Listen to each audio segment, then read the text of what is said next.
What's up, everybody? Good morning and happy Thursday. DK Show up on the air on your radio dials, 105.1 FM, 790 AM. Also available online, sportstalk1051.com. Google Alexa devices, stream it at sportstalk1051.com. Video stream also rolling on YouTube, Facebook, Twitter, and of course, you got the app. Happy Thursday, a couple days before the opener for the rest of you hunters out there. Appreciate you making us a part of your start on this November 16th.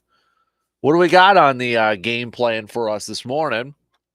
Well, Bucks last night, no Giannis, no problem. 128 to 112 victory for the Bucks over the Raptors. It was the Damian Lillard and Malik Beasley show. Damian Lillard, 37 points, 13 assists. Beasley dropping 30 points, 8 of 11 from 3. Dude was on fire from beyond the arc. And Bobby Portis coming off the bench to contribute 18 points, helping lead the way for the Bucks to get their 7th win of the season without Giannis in the lineup. For what they're calling calf strain over there. So, but Bucks picking up that W. Now we'll see if Giannis is going to be able to go Friday or Saturday. Got a back-to-back, got an in-season tournament game going up against Charlotte on Friday and such. So, but nonetheless, good to get a win without Giannis in that lineup. Seeing other guys step up. In this case, Malik Beasley really stepping up in this game. Man, he was on fire from 3. 8 of 11. Damian was getting to the line.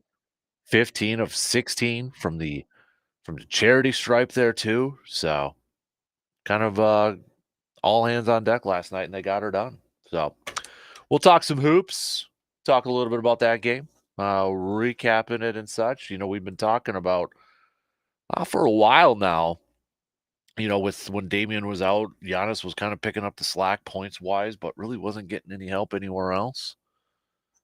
So, kind of still maybe looking for that consistent third option for scoring. Chris Middleton, still we don't have an idea of when he's going to get more than 20 minutes a game. Was just 20 minutes again last night. Adrian Griffin wasn't sure when he was going to play, and you know, was he going to play the Saturday game for the in-season tournament, or are they going to save him for Saturday against Dallas? You know, still kind of up in the air right now. But I'd like to see, hopefully soon, Chris Middleton's going to be cleared and maybe play more than 20 minutes a game, and maybe he could be that consistent third scoring option for the Bucks. So today, in just a few hours from now, Pat Murphy will officially be introduced as the new manager for the Milwaukee Brewers. We knew it was reported a couple of days ago. Yesterday, the ball club making it official, announcing it that Murphy would be promoted to the manager. Ricky Weeks getting the title of associate manager. So not necessarily bench coach. Don't know if there's a big difference in between the two, but Ricky Weeks being named the associate manager. So press conference later today about 11 a.m. to officially introduce Pat Murphy to that spot there. So again, I know we kind of talked about it a couple days ago when it was first reported over there. So if you haven't given us your thoughts on it, you still can hit us up with a text on that Shoe Doctor's bullpen line. But with that job title for Weeks, I was reading a little bit from Adam McCulvey on Brewers.com.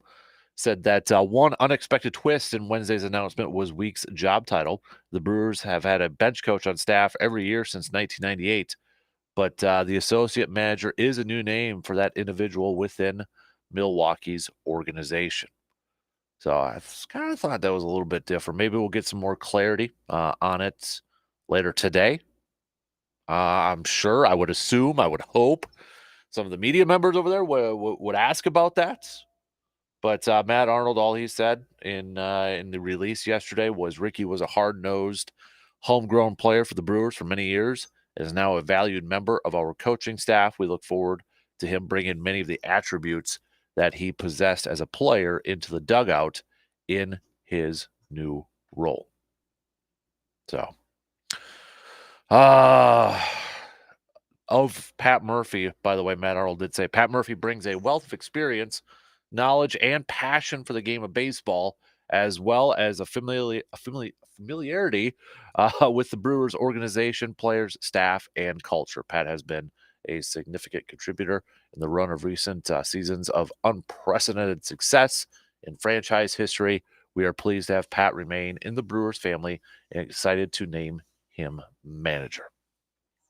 So we'll throw a little baseball talk in here. We've got Jake Boakes coming in a little bit earlier this morning for our outdoor tidbits. That'll be just past 8 o'clock. So if you have any questions for our Wisconsin Conservation Warden ahead of the opener on Saturday, make sure you text them. That's the best way to get them to me. Texting them on the Shoe Doctors bullpen line, 715-830-1912. All right. Text them. That way I can get them to Jake. But Jake will be in studio, answer some questions.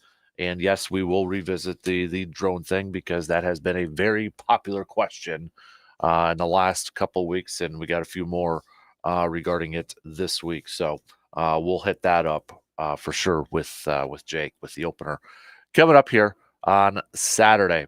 We'll do a little receive or defer. Gonna need your help though. Riding solo here this morning. So if you have any good receive or defer topics that you would like to pass along, be a producer for the morning. All right. Be a friend here for this morning. Let me know. Give me some of your receiver defers again via that texting line, or hit me up on Twitter at DANKASPER, Facebook.com/Kasper Sports. That'll work over there too. So we'll get to that about 7:40, 7:45 this morning. But I want to chat a little football here this morning. I was reading some stuff last night and again early this morning, just kind of, what's the latest talk. Green Bay returned to practice yesterday, getting set for the Chargers. Jair Alexander did not practice yesterday. Quay Walker did return to practice for the Green and Gold, but looking at the injury report, Keenan Allen did not practice for the Chargers yesterday. Today and tomorrow are going to be the better indicators for both ball clubs, whether either of these guys are going to be able to go. I would feel a whole lot better if Keenan Allen's playing, and I'd feel a whole lot better if Jair Alexander's out there if Keenan Allen's playing. That's what I'm trying to get at. But we shall see either today or tomorrow if that's going to be the case or not.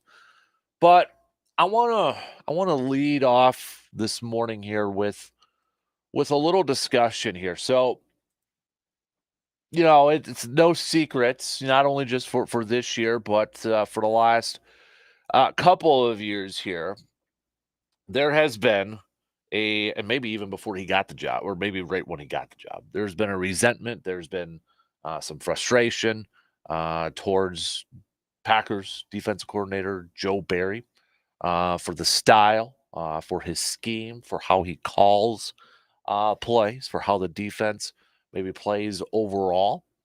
So I was looking at some of the numbers and, just kind of looking at some of the other defenses and where everybody ranks and trying to see, okay, where do certain defenses that maybe get a lot of positivity from fans or the media, what do they do well? Do they do anything, really bad and such? So and it kind of developed into, I would like to ask you, Packers fans, a question. I want to open the floor to you.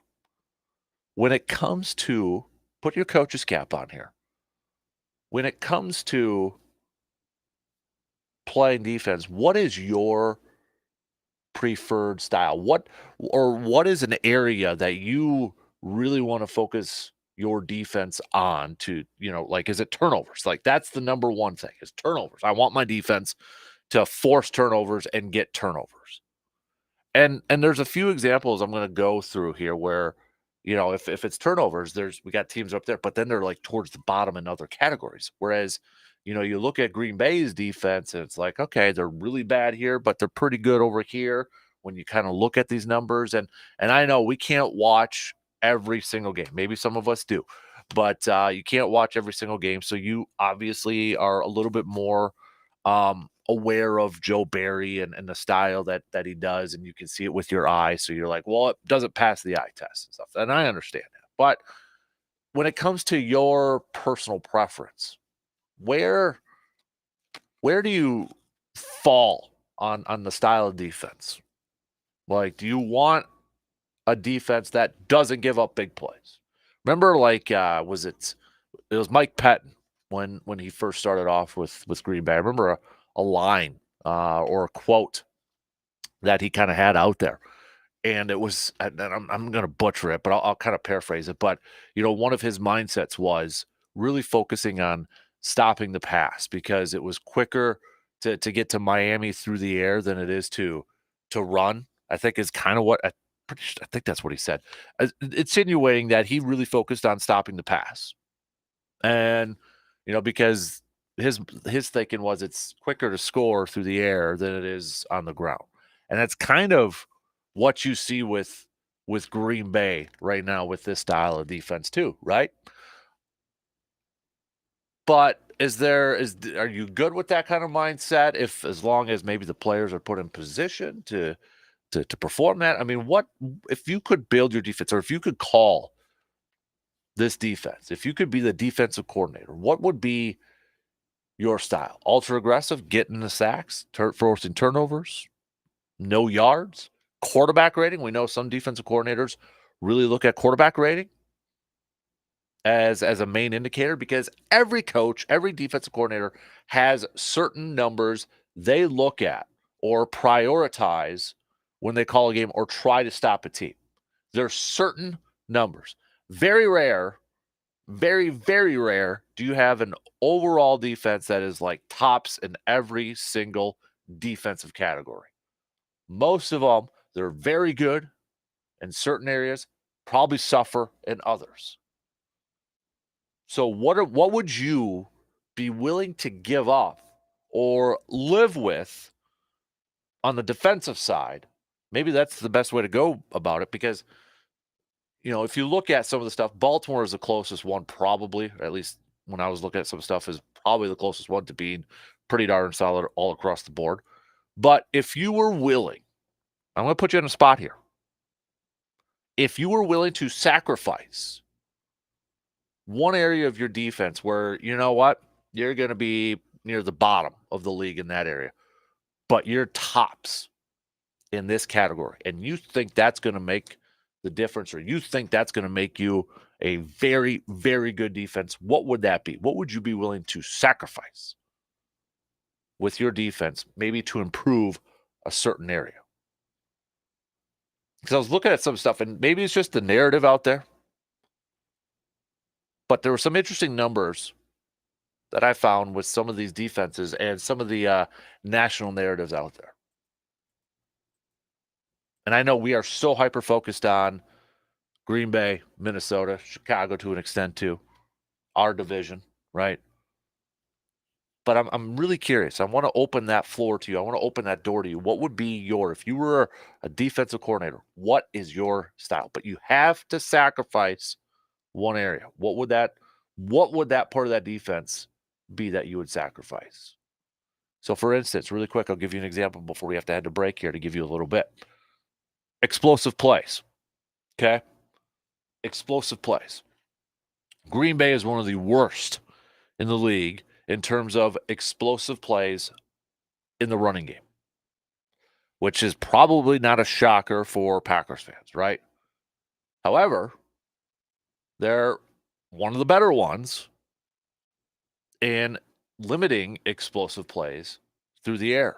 Kind of sounds like what we go back to Mike Pettin's quote from a few years ago. That's kind of what I'm looking for. If you're willing to have one area you're really good in, what's the one area you would maybe sacrifice it? Think about it for a little bit. Start to hit me up with some text. I'm going to go through some of these, some of the stuff, info that I found that to me is interesting surrounding some of the maybe the narrative, the national narrative out there regarding some other teams and their defenses and their defensive coordinator. Okay, just want to throw that out there. So let's get things going here. Oh, and plus, just kind of a fun thing. What's your? Because somebody asked me this the other day. I'm like, ooh, that's a good topic. I'm going to steal that. What is your probably if you had one, like, kind of gauge it towards the majority, but what would be your least popular opinion on this Packers team? What is your least popular opinion? Like, you believe it.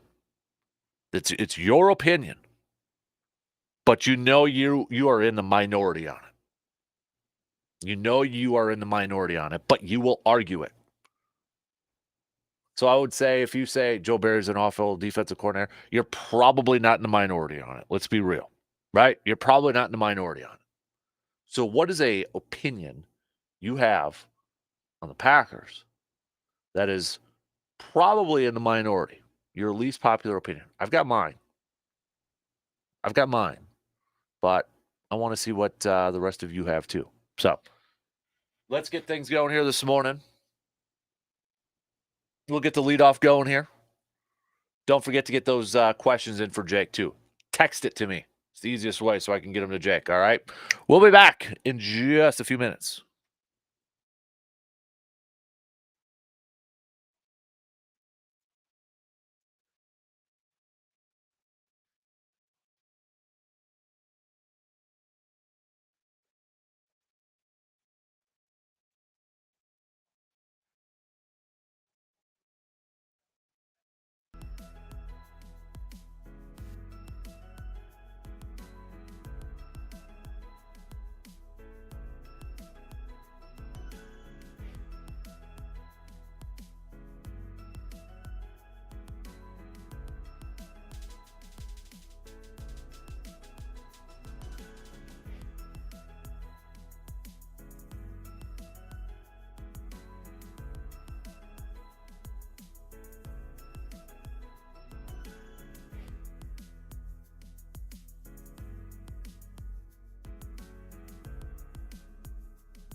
Big thanks to Ray's Place yesterday for hosting us as we did a hunting episode of the Man Cave podcast over there. So big thanks to Dave and Sandy and the entire crew over there at Ray's Place. It was a busy, hopping place around lunchtime there with the Spanish stew now officially up, and of course with their famous hot beefs and ham sandwiches over there. But big thanks. We'll have that episode up later today.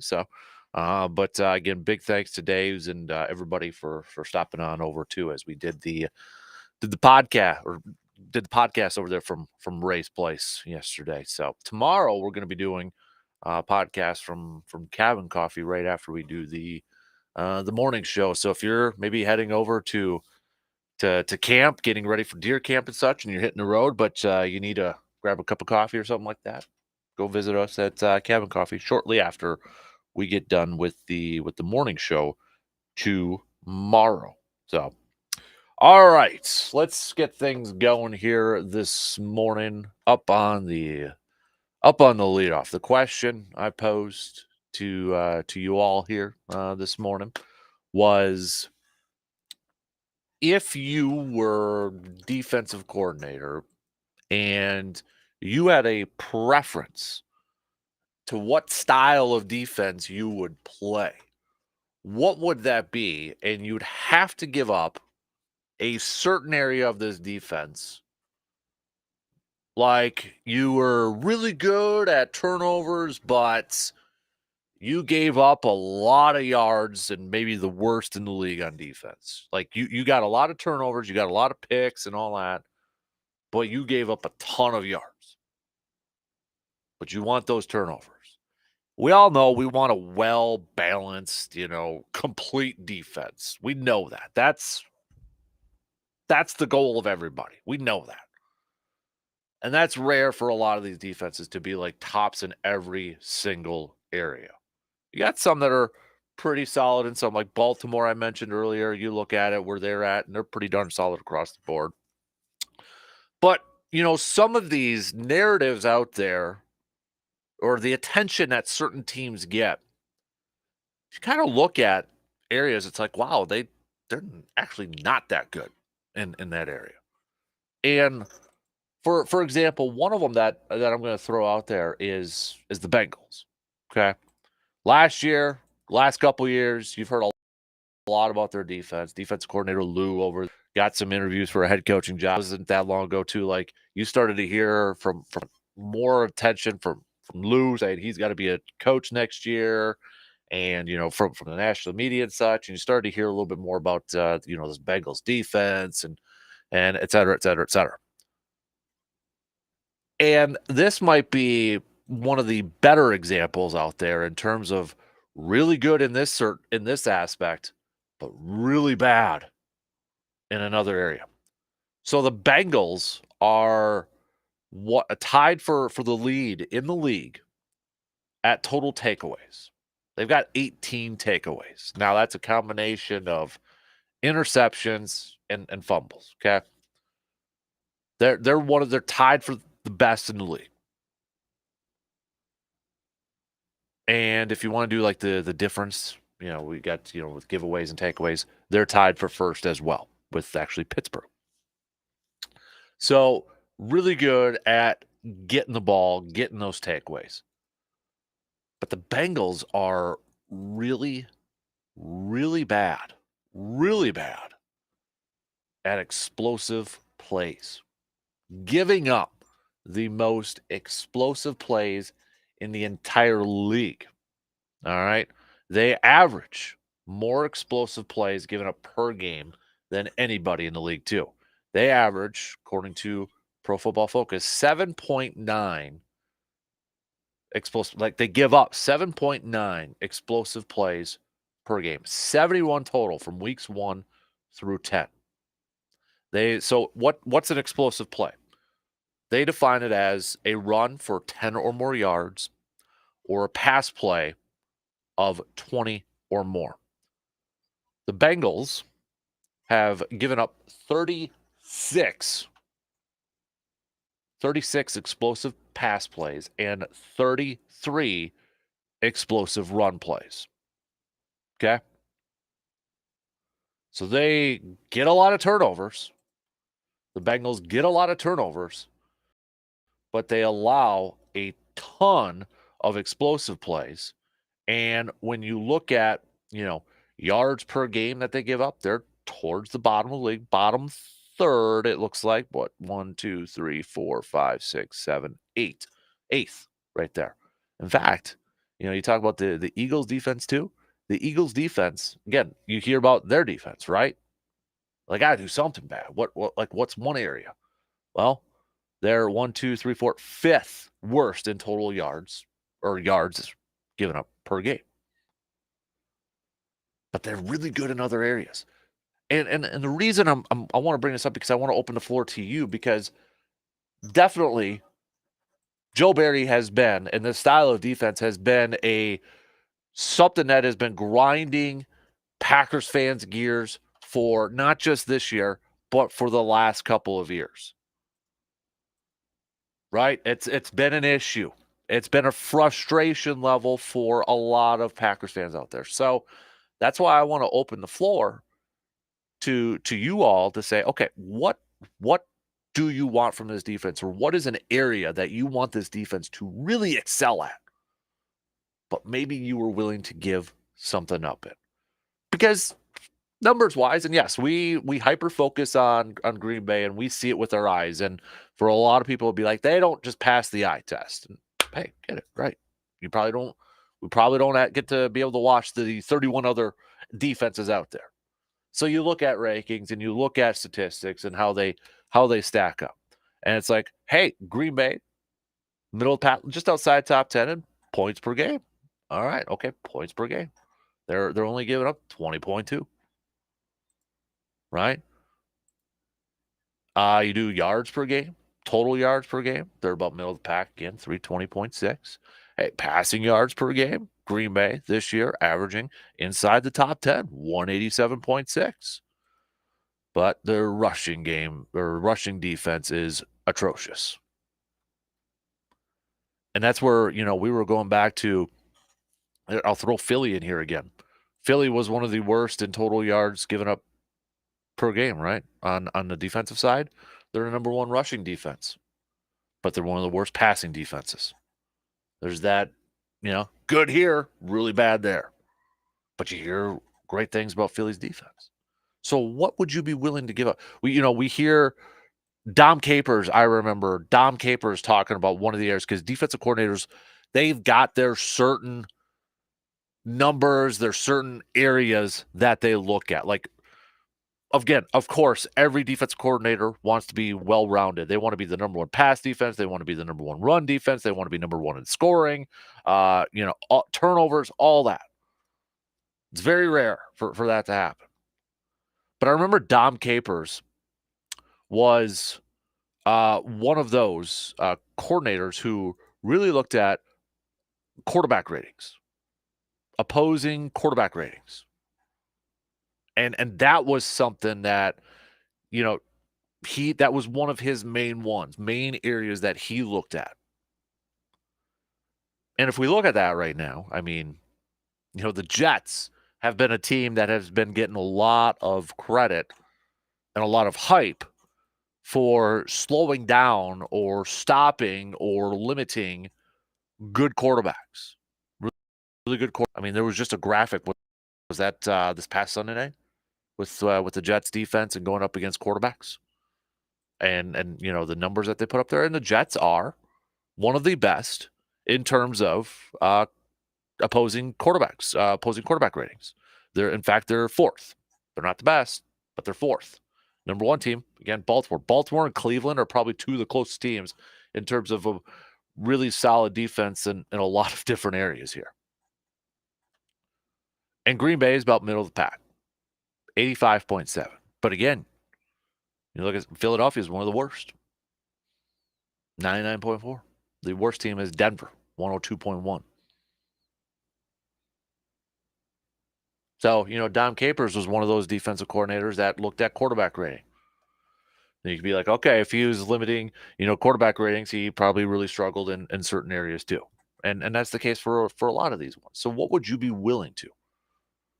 to give up. And just to give you a little bit of background for the explosive plays, because this is where it kind of led for me. This question that I'm throwing out to you. Green Bay is one of the worst teams in the league at allowing explosive plays. They've got their eighth. Is it 1, 2, 3, 4, 5, 6, 7? Yeah, eighth in the league in explosive plays, which for a lot of people, that's like, that doesn't surprise me. So we mentioned Cincinnati's up there. Pittsburgh is third. Buffalo is actually just above Green Bay. So you got that. Green Bay has allowed 30 explosive running plays this year, which is the fourth most in the NFL. In explosive passing plays, Green Bay is doing better. It's that they're eighth in the league, eighth fewest explosive pass plays.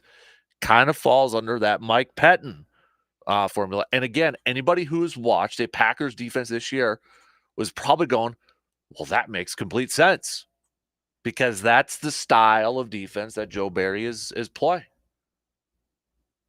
His MO, his scheme, or his formula, or his philosophy is to not give up a big play through the air.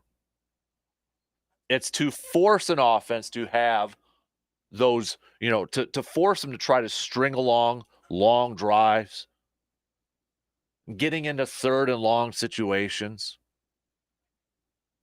But the thing is, Green Bay's been giving those up, and he's been putting players in a position, I would argue, my opinion, I would argue that he's putting his players in a position to not necessarily succeed. But that's the philosophy of the style of defense. Thinking it's going to be very hard for offenses to constantly put together scoring drives, consistent long scoring drives. That's the thought process up here, is for teams, to consistently put up points. And Rasul Douglas alluded to that before he got traded. I mean, he pretty much said that word for word. If you remember in his presser, what was that, after the Minnesota game, where he said, we're a defense that, we're out there, and we're forcing teams, and teams are just kind of being, consistent against us, and they're just, they have the mindset that at some point they're going to score, they're going to keep it going, keep doing their thing, and at some point they're going to score. And he was right. He was right. That's the style of this defense. And I'm assuming a lot of you don't like that. You don't buy into that philosophy. You don't want to keep, quote unquote, everything in front. You don't want to give up the big passing plays down deep. Or I shouldn't say you guys. Joe Barry doesn't want to give up the big passing plays down deep. So what would you like to see? If you were willing to give up an area, you want to be really good. You want to be really, really good in one area, but maybe suffer in another. What would it be? What would that area be? You are a defensive coordinator. What would be, that one thing that you focus on? Some defensive coordinators are turnovers, forcing turnovers. Some are quarterback ratings. Some are stopping the run. Some are, like Mike Pettin, stopping the pass. What do you think is that one area? Got to pick one. Can't say complete overall. Got to pick one. I'm going to put you on the spot right now. Got to pick one. To me, and just my opinion, and this might not be the greatest example in the world, I'm going to throw basketball into this thing. So for me, which doesn't make sense because I was awful at this style, I always liked man-to-man defense in basketball. I always liked it. I thought it was more aggressive. I understand zone defense. I understand a 3-2, 2-3, 1-3-1. I get it. I get the philosophies behind it, especially, going up against certain teams there.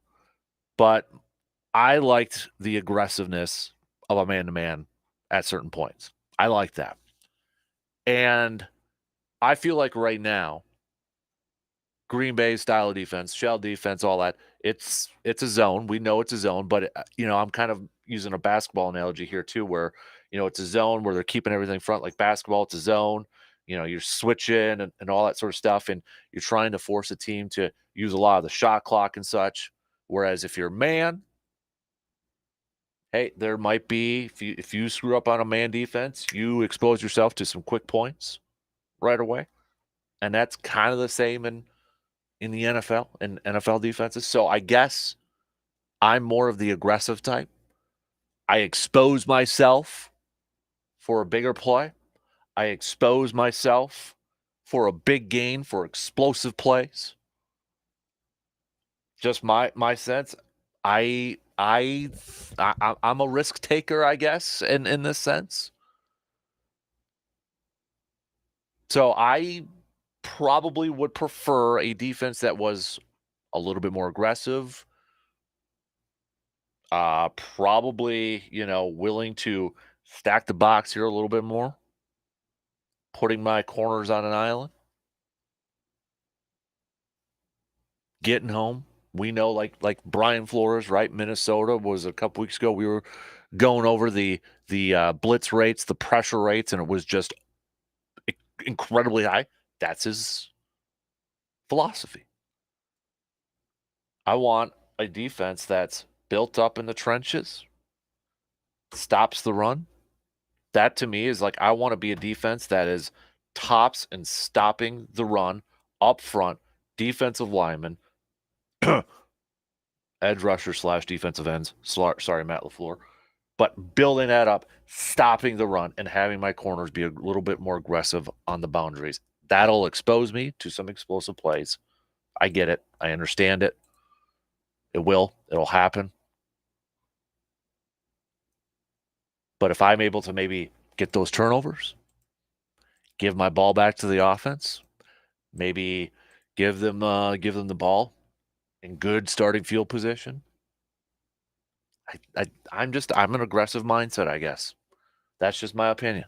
That's just my philosophy here a little bit. Not saying it's the right one, because obviously we've had defenses and coaches and coordinators succeed in multiple different areas, in multiple different philosophies, multiple different styles. Right? We've seen that. If it worked for every single defense would be doing the same thing. But that's why the NFL is such a cycle. All right, defense is ahead of the offense. Then you got these offensive coaches coming up with new schemes, new ideas, new plays. Then it's, the offenses are ahead of the defenses. Then the defenses catch up. This is never-ending cycle. So, again, I will ask you,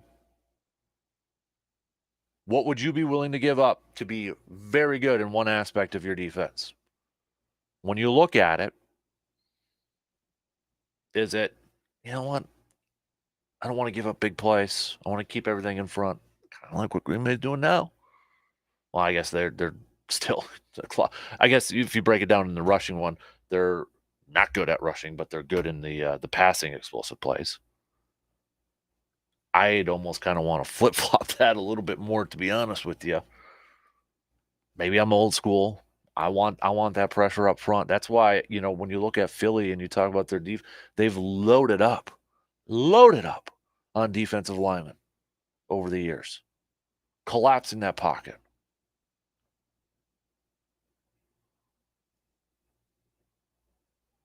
Let me know. Hit me up with a text, 715-830-1912.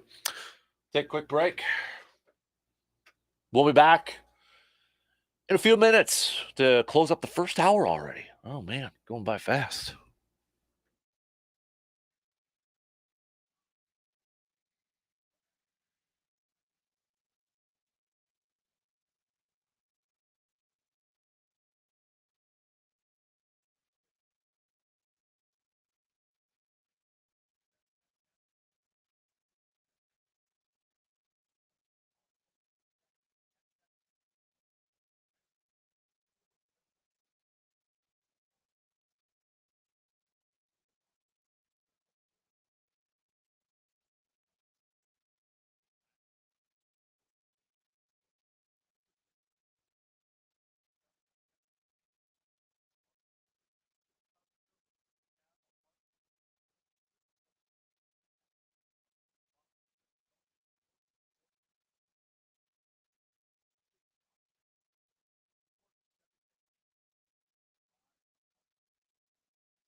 What's on your Christmas list this year? It should be a new flooring for your home, for your man cave, for your living room, for your bedroom, wherever it may be.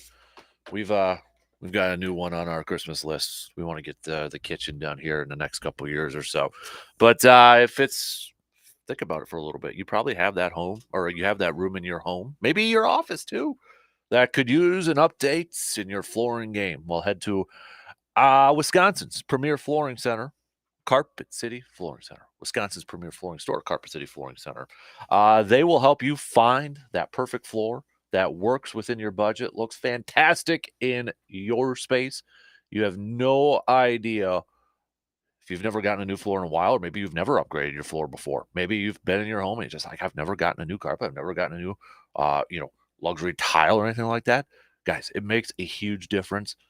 We've gone to Carpet City Flooring Center for our stairs. When you walk into our house, we got the stairs that go up and then the stairs that go down in the man cave. They replaced that. They replaced our bedroom carpets. The man cave completely redid the floors down there. It makes a world of difference. It instantly improves your mindset, you just feel good like walking in. It's like, oh, this feels like a brand new house, brand new room.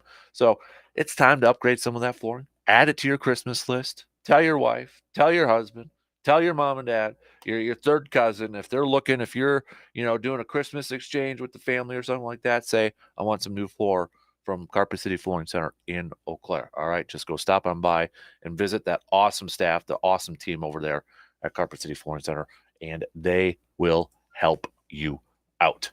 All right, we've got a couple texts here. C-Bomb with I was wondering if C-Bomb was going to chime in on this because I know he does not like Joe Barry, and he leads it off by saying, "I am the most critical of Joe Barry of Casper's Junkies.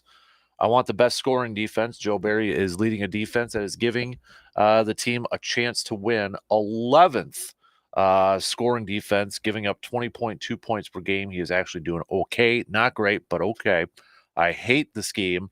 I feel with the playmakers we have, this should be a top 5 scoring defense. Yards, schmards, give up the fewest points."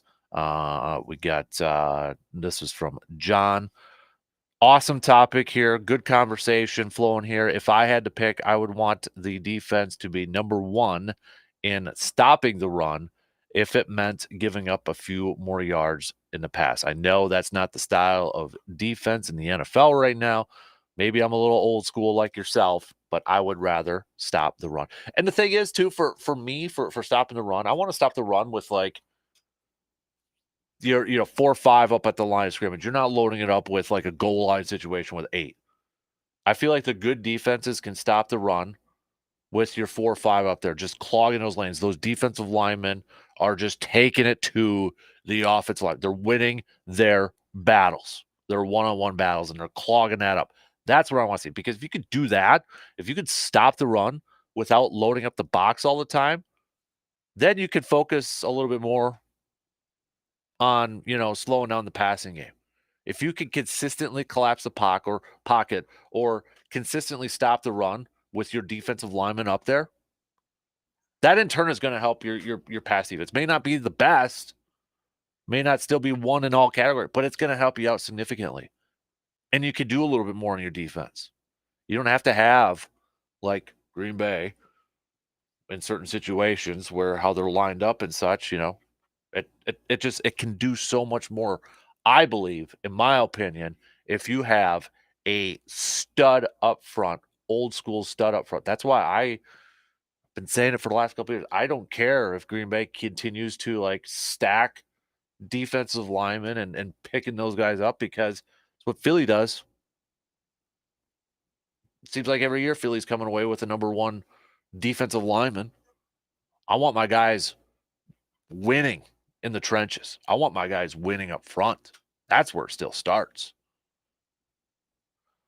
Big Worm going a little bit of a different direction here. Quick question. This offseason, the Packers pocketbook opens up a little bit. I 110% think we need a veteran/stud wide receiver. You're the GM. You can only pick one. Mike Evans, Michael Pittman, T. Higgins. And why did you choose who you did? I'll put it in order. Evans 1, T2, Pittman 3. I know Evans is the older one of the group. But I feel like if you're looking for a full-on number one, I feel like that's Mike Evans. Mike Evans, if it's a 3-year deal, I'm going Mike Evans. If you want a little bit of a longer one, 5-year deal, then maybe T. Higgins here. But assuming it's still the same receiving staff here with Watson, Dobbs, and Jaden Reed and such, give me a Mike Evans on there. Give me a little Mike Evans. I know he's the older one of the group. What, age 30, which is the same age as Devontae. And maybe he can go a little Julio Jones route and hit that wall hard. But I think right now, I'd probably go Mike Evans I factor in too because of the younger receiving group. Mike Evans might be a good fit with over there. That's just my opinion. So, all right, big thanks to all the texts. I know I didn't get to all of them here, but shot clock's cutting me off right now. We'll get back to this a little bit later on. One in. We got a couple more to go here. We are going to do some sports nuggets of the day. Got that. Jake Warden coming up, Jake Boakes or Warden coming up in an hour. Get your questions in so I can get those to him, and send me some receiver defer questions too.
Second hour kicking off on this Thursday morning.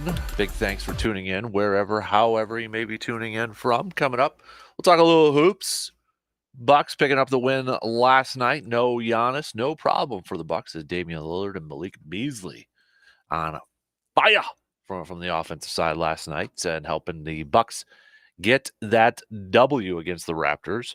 In a few hours from now, the Brewers will officially introduce their new manager, Pat Murphy. It was officially announced yesterday in a release, but press conference scheduled at 11 to introduce Pat Murphy as the new manager for the Brewers. A little bit of a twist with the announcement yesterday, too. Different job title for Ricky Weeks, not the typical bench coach. They're calling it associate manager, which maybe we'll get a little bit more clarity on it today at the presser. But I feel like that just is again another signal that in a few years Ricky Weeks is going to be that next manager for the crew. Let's lead off the hour though with some sports nuggets of the day brought to you by Ansay Associates. It was 1926. The New York Rangers played their first game in the NHL. They beat the Montreal Maroons 1-0. Jim Brown, 1957, set the NFL rushing record of 1,163 yards, which for some probably doesn't feel like a whole lot. But here's the thing: it was after only 8 games. It was only after 8 games. Year later, 1958, Bill Russell set a new NBA record when he got 32 rebounds in the first half of a game.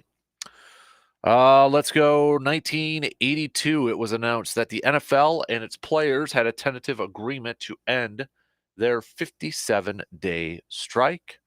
1994, MLS, Major League Soccer, announced that it would start its inaugural season in 1996.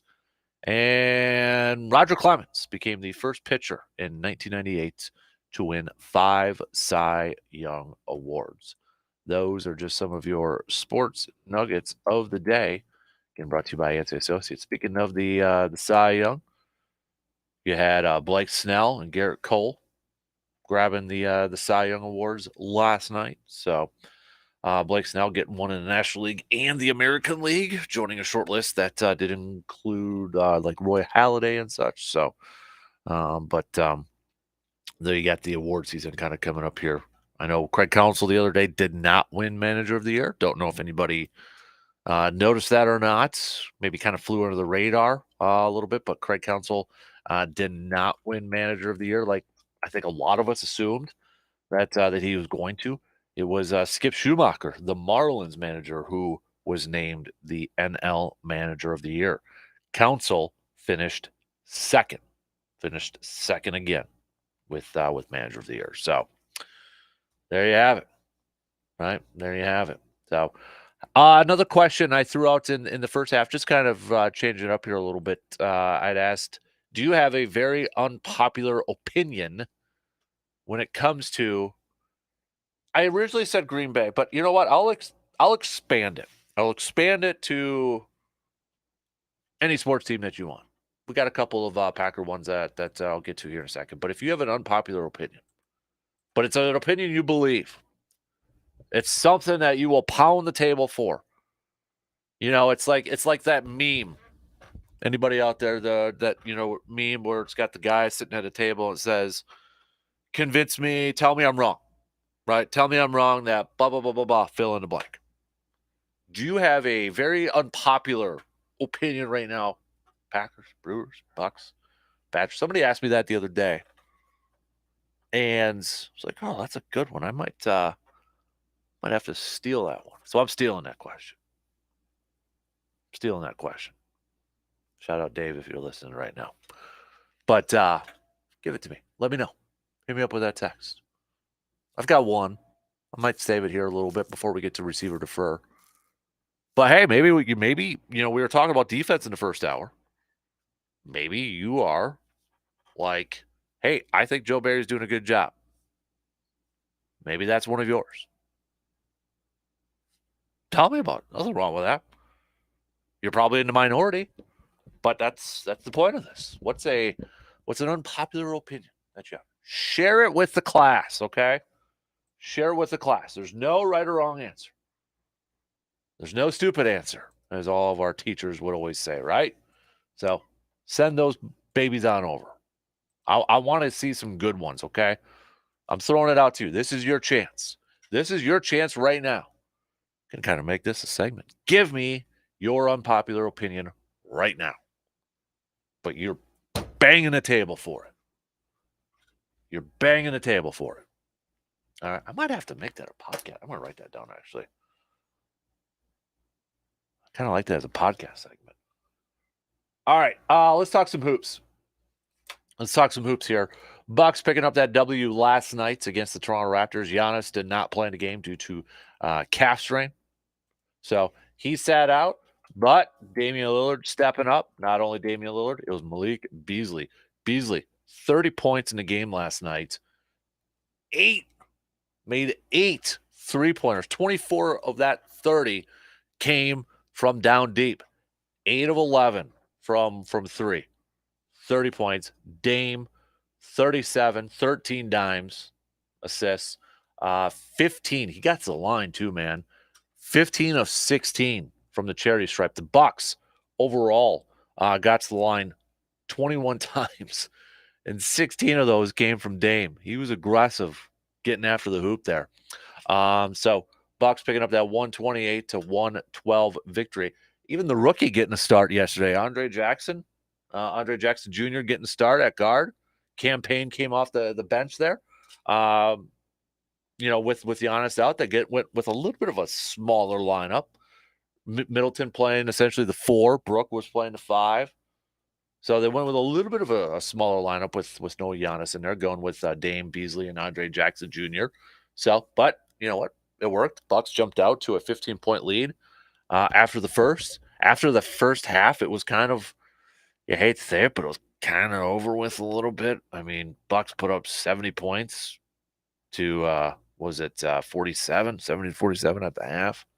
I mean, they were just shooting lights out. Bucks shot 51% from 3. 51% from 3.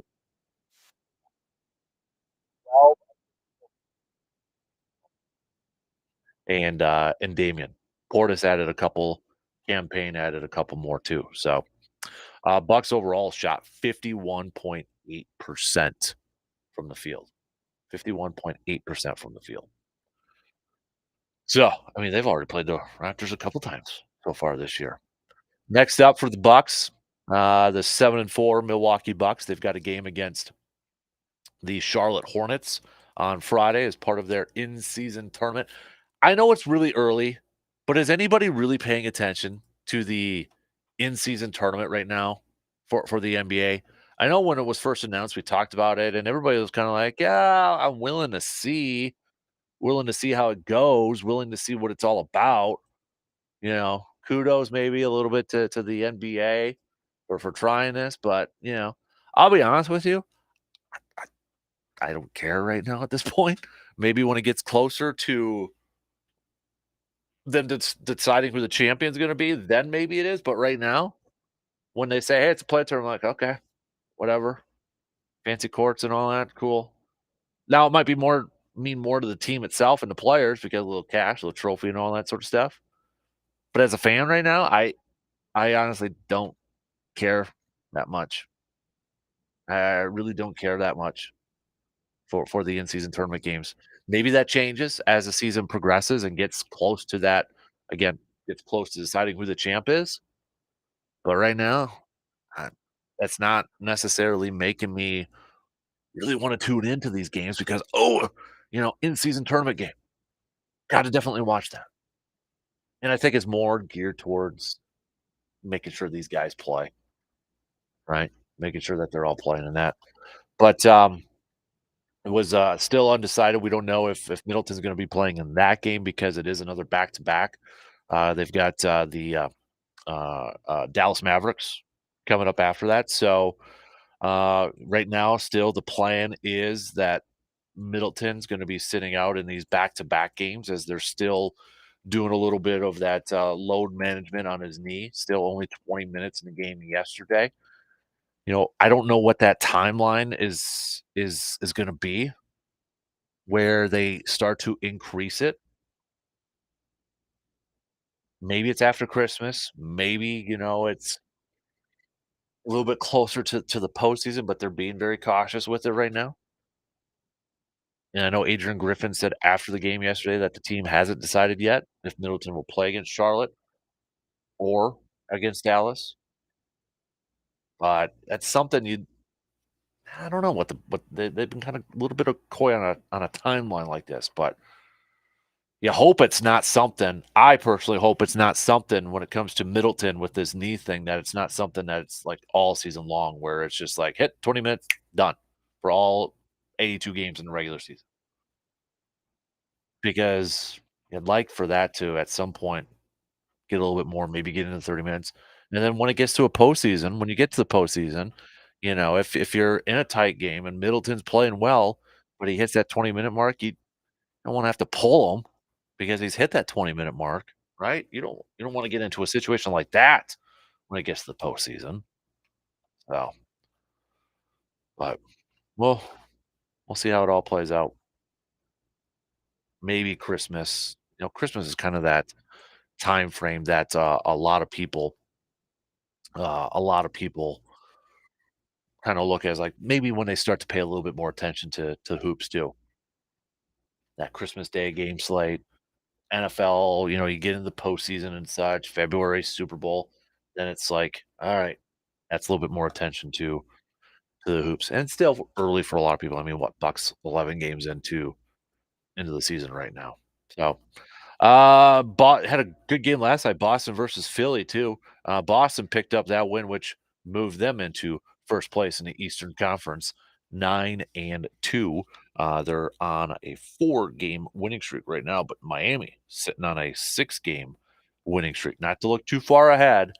I know I mentioned it the other day, but if you're looking at that Buck schedule, next Wednesday, Boston in Boston. So they got Charlotte, they got Dallas, and they got Washington to take care of first. But boy, that's going to be a fun one Wednesday night right before Thanksgiving. Bucks and Celtics, baby. So, all right, what are your unpopular opinions right now? We got a few to get to here. We'll take a quick break though. We'll get to those. Talk a little baseball. Pat Murphy getting introduced as well. Send me your receive or defer questions. We'll be back in a few minutes.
Backyard Dreams wants to help some kiddos for Christmas this year. We're going to be taking some kids Christmas shopping. We're going to be going to Mills Fleet Farm December 13th. Right after school, we're going to be taking them shopping. Going on a little bit of a Christmas shopping spree. Maybe if you know of a good kid that deserves that, or Christmas shopping for gifts for themselves, or maybe they want to get some gifts for their family and such. We want to get those nominations. We want to hear about it. So go to around the 715. That's around the and the number 715.com. And you could just fill out that nomination form on there. Or if you want to, I'll text you the link, or you can send me a message and I'll send you that link. So it's right there. You don't have to peruse around it, but it is at around the 715.com. But give us a nomination of a kid you think, you know what? I think so-and-so, deserves to go on this Christmas shopping spree to help them have a good Christmas this year. Maybe the kiddo wants to get some gifts for his family. Whatever the case may be, let us know. And big thanks to Mills Fleet Farm. They're going to be hosting us on the 13th. December 13th is going to be the day. All right, December 13th. So coming up here quickly. But big thanks for all the support for Backyard Dreams, including too next Tuesday. Well, it's still going on right now, but if you go to Hy-Vee, our good friends from Hy-Vee, buy a ham and give a turkey. If you pick up a boneless Hormel Cure 81 ham to purchase, and you get a turkey, but if you don't have any use for that turkey, you can donate that turkey to a family that needs one in need. So all you have to do is go up to the meat counter there. You'll get a voucher, and then once you go check out, you scan it. I'm holding one right here. You scan it. That barcode comes off at the register. So you'll have the ham, and then you donate that turkey too. Or if you just want to donate a turkey, you can do that as well. All right, you can do that as well. And then next Tuesday, from about 9 to noon, we're going to be over there at Hy-Vee and handing out some turkeys for some families for Thanksgiving this year. So, all right, we got some good unpopular opinions. We got some good ones here. We've got Living a Dream Jeff going with my unpopular opinion is that no matter what the Brewers do, I will never see them win a World Series. Sorry, everyone. I don't think you're the only one. I want everybody. Come on, people. Let's get some good ones. We got some here, but I know we all got one. I know we have all got one right now. This one is from Eric. Eric saying, my unpopular opinion is that the Badger football team will never win the Big Ten with all the expansions and these new teams coming in. Okay, there you go. See, this is what I'm talking about right now. We got another one here. My unpopular opinion, don't have a name for this one, is that the Bucks should have never fired Mike Budenholzer. I know Luke kind of mentioned it yesterday about the chit chat about Adrian Griffin and such. I went down that social media hole and I saw a bunch of talking points and articles and blogs about. Saw one of them already saying it's time for the Bucks to admit defeat in the Adrian Griffin hiring. I'm like, ooh, we are there already. So okay, we got another unpopular opinion here. This is from Matthew. Matthew saying, I know I'm in a minority on this, but I've actually been sort of impressed with Jordan Love. You know what, Matthew? You're not the only one, because that's kind of mine. And the last couple weeks for me, I'll say it's been the last couple weeks. I thought the Pittsburgh game to 3 quarters, it hasn't been perfect. It hasn't been great. There's been still some issues. We've been so used to Hall of Fame play and all that, and almost perfect play at times. I think we're seeing glimpses. Now, that's not to say he can be the guy or will be the guy, but we're seeing just got to get that consistency. Dan Orlovsky, I thought, had a great quote the other day talking about Jordan Love I think it was on the Pat McAfee show. Jordan Love had some great throws, but he needs more good throws. And I thought that summed it up so well with Jordan Love. He had some great throws, but he needs some more good throws. Meaning, you know what? Got to take some of those. You got to hit some of those just solid throws, like those throws that every NFL quarterback should be able to do. So I thought that was a great line. Kind of simple, but I thought it summed it up perfectly. Aaron, excuse me, who's going to be in our special hunting episode of the podcast that'll be up later today. The Badgers are 3 to 4 years from competing for a national title, going the opposite way. Trust the process. I'm fickle. I think that's supposed to say in fickle we trust there. So, all right, I like it. We got another one coming in here from Ben. Unpopular opinion, but I think Joe Barry is back as defensive coordinator next year. Not saying I agree, but I think he's back next year. Ooh. I don't know what would be would that one be like louder than the calls for Dom Capers back in the day? Would it be louder? I don't know. Maybe. Possibly. So, all right, keep these coming along with some receiver defers. I got a couple receiver defers, but I need a couple more. So hit me up with some good receiver defer questions over there. Saw this from Matt Schneidman, who covers the Packers for The Athletic. And we touched on it a little bit the other day about the Packers at some point potentially playing their younger players to see what they got and maybe over veterans that might not be there next year. And we highlighted a couple of them. We talked about a couple of them. Matt Schneidman has 5 Packers in his latest piece, 5 Packers who could see more playing time over veterans if the slide continues. I agree with 4 out of the 5. And no particular order here. Isaiah McDuffie. He's got listed Isaiah McDuffie, and it's mostly because of Devondre Campbell here. Could we see him? The McDuffie one, I don't know if we will necessarily see, Campbell get benched or anything like that. But I can see a scenario, is it the quote unquote couple games left, few games left, Campbell has an injury, put him on IR sort of thing. I can almost see that with a Campbell sort of thing. But I feel like the Packers want to see what you're going to get with McDuffie or what they have with McDuffie. We've seen some good glimpses this year. We've seen some nice TFLs, tackles for losses with McDuffie. So I feel like they want to give an opportunity. I just don't know if they're going to do it. The next one on this list, I feel like they should just do this now or fairly soon here. Sean Ryan. I want to see Sean Ryan at right guard right now. John Runyon Jr., he's in the final year of his rookie contract. Ryan was a 3rd-round pick a couple years ago. We haven't seen him hardly at all on the offensive side. He was suspended for the final 6 games of his rookie season. There's been some growth with him. I want to see what we got with this guy. I want to see him in there. He's a 3rd-round pick. At some point, we got to see if he's a starter on this line. If not, might have to look again at guard, at another option at guard in the offseason here.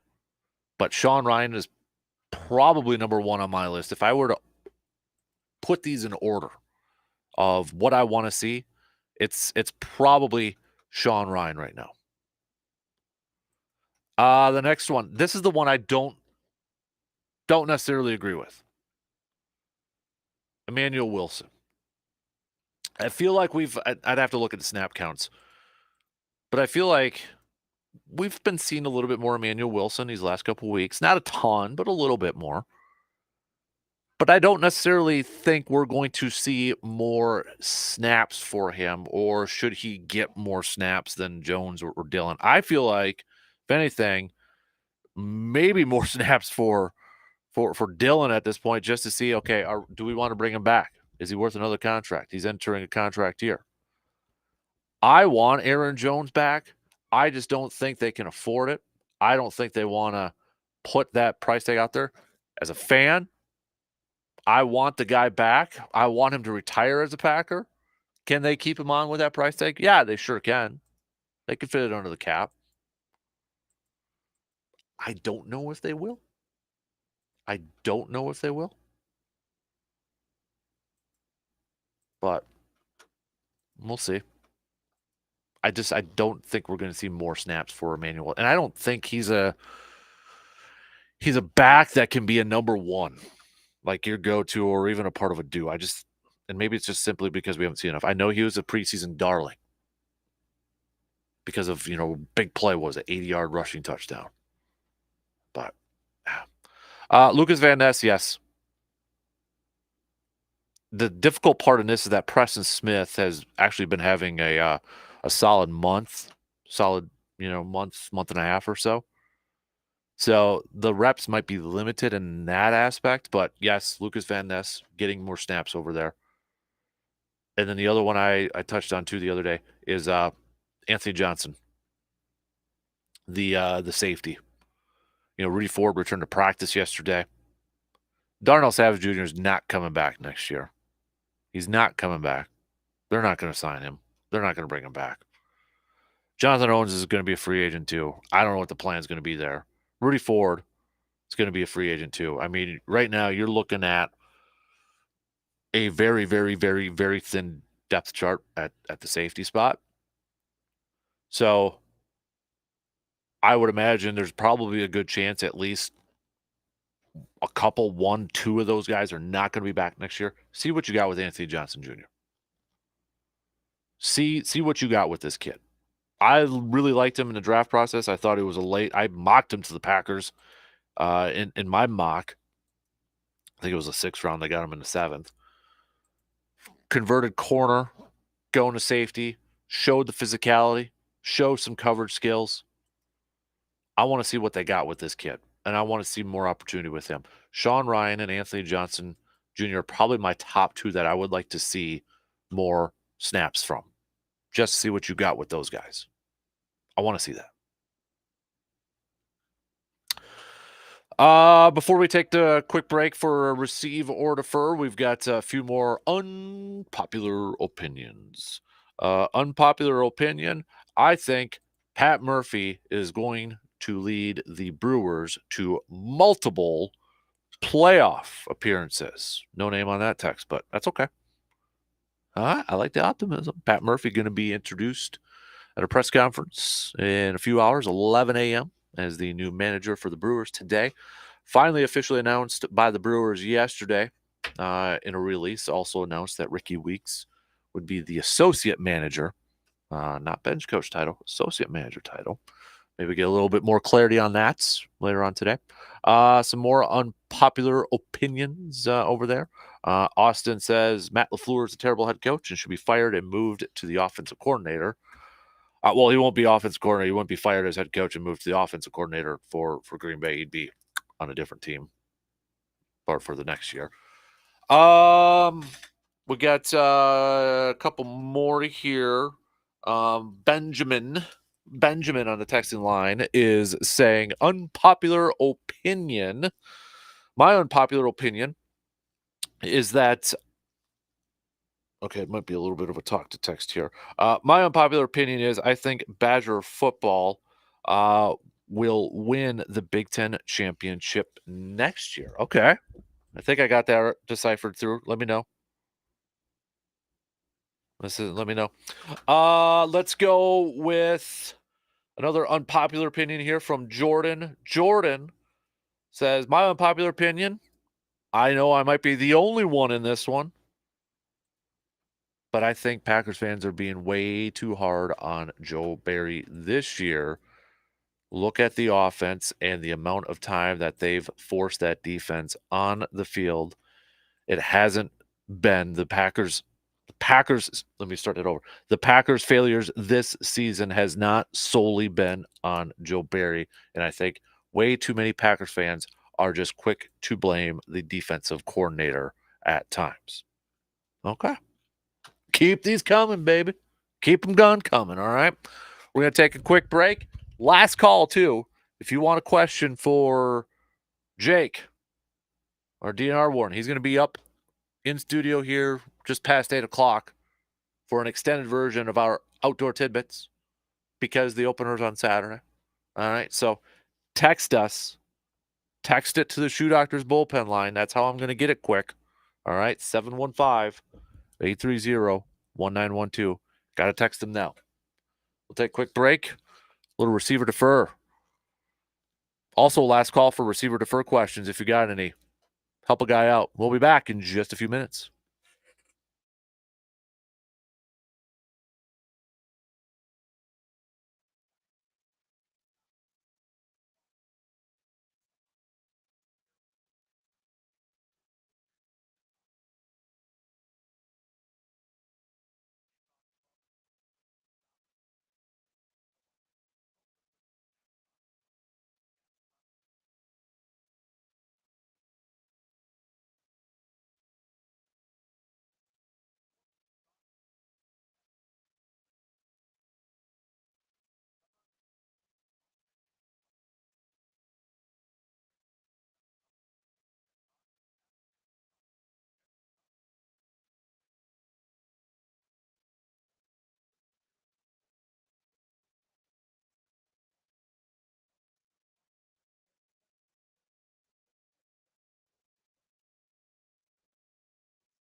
Mike's Star Market, our good friends over at Mike's Star Market, offering some extended hours with deer drop off with the deer season coming up on Saturday.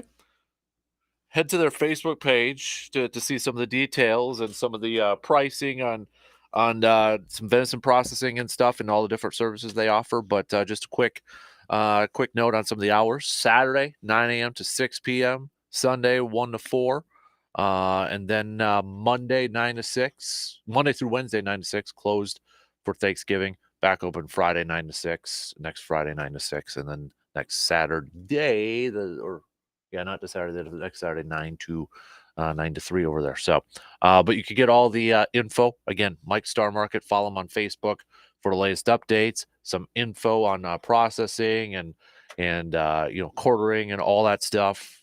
And I'll be taking my deer there if I get lucky to get one. G-Man keeps saying that I'm gonna get a 10-pointer, but I don't know, G-Man. Dude, I don't know, man. I hope you're right, dude. If it's one of those, that's not something I've seen so far there, big guy. So, Mike, good morning, Dan. I think it's supposed to say this is a different Mike, not the one that believes that the Packers can't draft.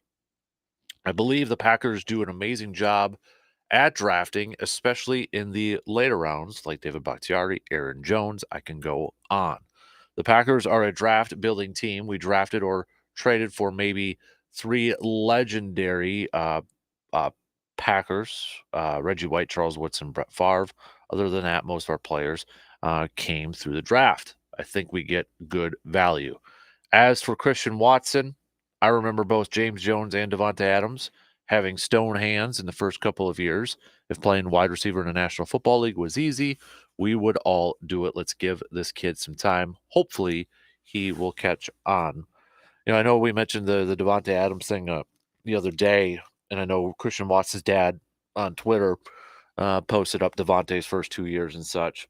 I was actually reminded of Bill Huber, Packer Report, SI.com, excuse me, and kind of forgot. Remember 2016, heading into that season, there was actually some chat whether Devontae would make the team or not. And I remember that. I kind of forgot about the actual, like, there was the actual conversation or chitter chat out there, at least amongst from fans, probably not from the team, but from some fans and people who cover the team that, like, well, would Devontae actually make the team? And I'm like, okay, so who was on that 2016 team? I had to refresh my memory. I had to refresh it here a little bit.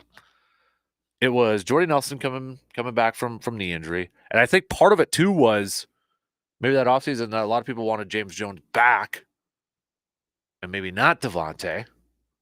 But it was Jordy, it was Cobb, Jared Abbrederis, Geronimo Allison, Trevor Davis, Jeff Janis, and then Devontae. And Ty Montgomery was on there, but he was getting converted to running back. And I'm like, oh yeah, I forgot about that. Were they going to keep like 7 wideouts? Were they going to, was there a role for him? And I remember that was the talk out there. Things change quick. Things change really quick over there.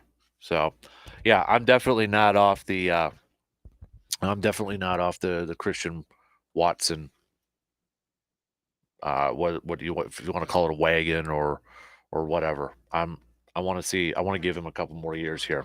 So, receive or defer. Will Ohtani play for the Cubs? And if you will, and I'm assuming it says if you will dislike Craig Counsell more or less. Are you referring to if Ohtani plays, will you dislike Craig Counsell more or less? I don't. Oh, picking Ohtani now. I know when Ohtani was going a few years ago when he was doing his tour to try to figure out where he was going to play and such, Cubs were one of the teams on his list. But I'll defer. I don't think he's going to go to the Cubs. I think he stays in the West Coast somewhere.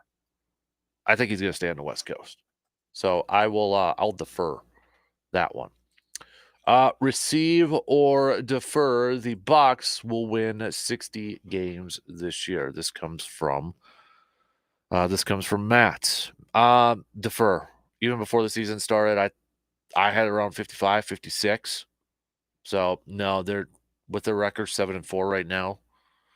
I mean, they could only lose. I mean, they can lose about a few more games here. I was thinking it was a little bit lesser than that, but I had 70 wins in my mind for some reason. No, I don't think they get 60. I defer that one. I defer that one. Receiver defer. The Badger basketball team will win one of their games against their ranked opponents coming up at the beginning of December. Ooh, good one. Thinking outside the box here a little bit. That's that stretch where they've got Marquette, Michigan State, and in Arizona. Boy, one. The thing is like Michigan State's 1-2 right now. Could they lose? I mean, I guess they could. Why not? I'll say I'll receive one. I'll go one. I'll go one. No more than one. And I'm not even confident with one. Oh, I almost want to say defer that they won't. Maybe they squeak one out. I'll say receive. They squeak one of those out. One. I'll go with one. I don't know who I would pick right now. Gosh, I have to think about that one a little bit. Receive or defer. Joe Barry finishes out the season as defensive coordinator. Receive. I don't have to think too much about that one. I say receive. A lot of it is too, I think, who are they going to go to?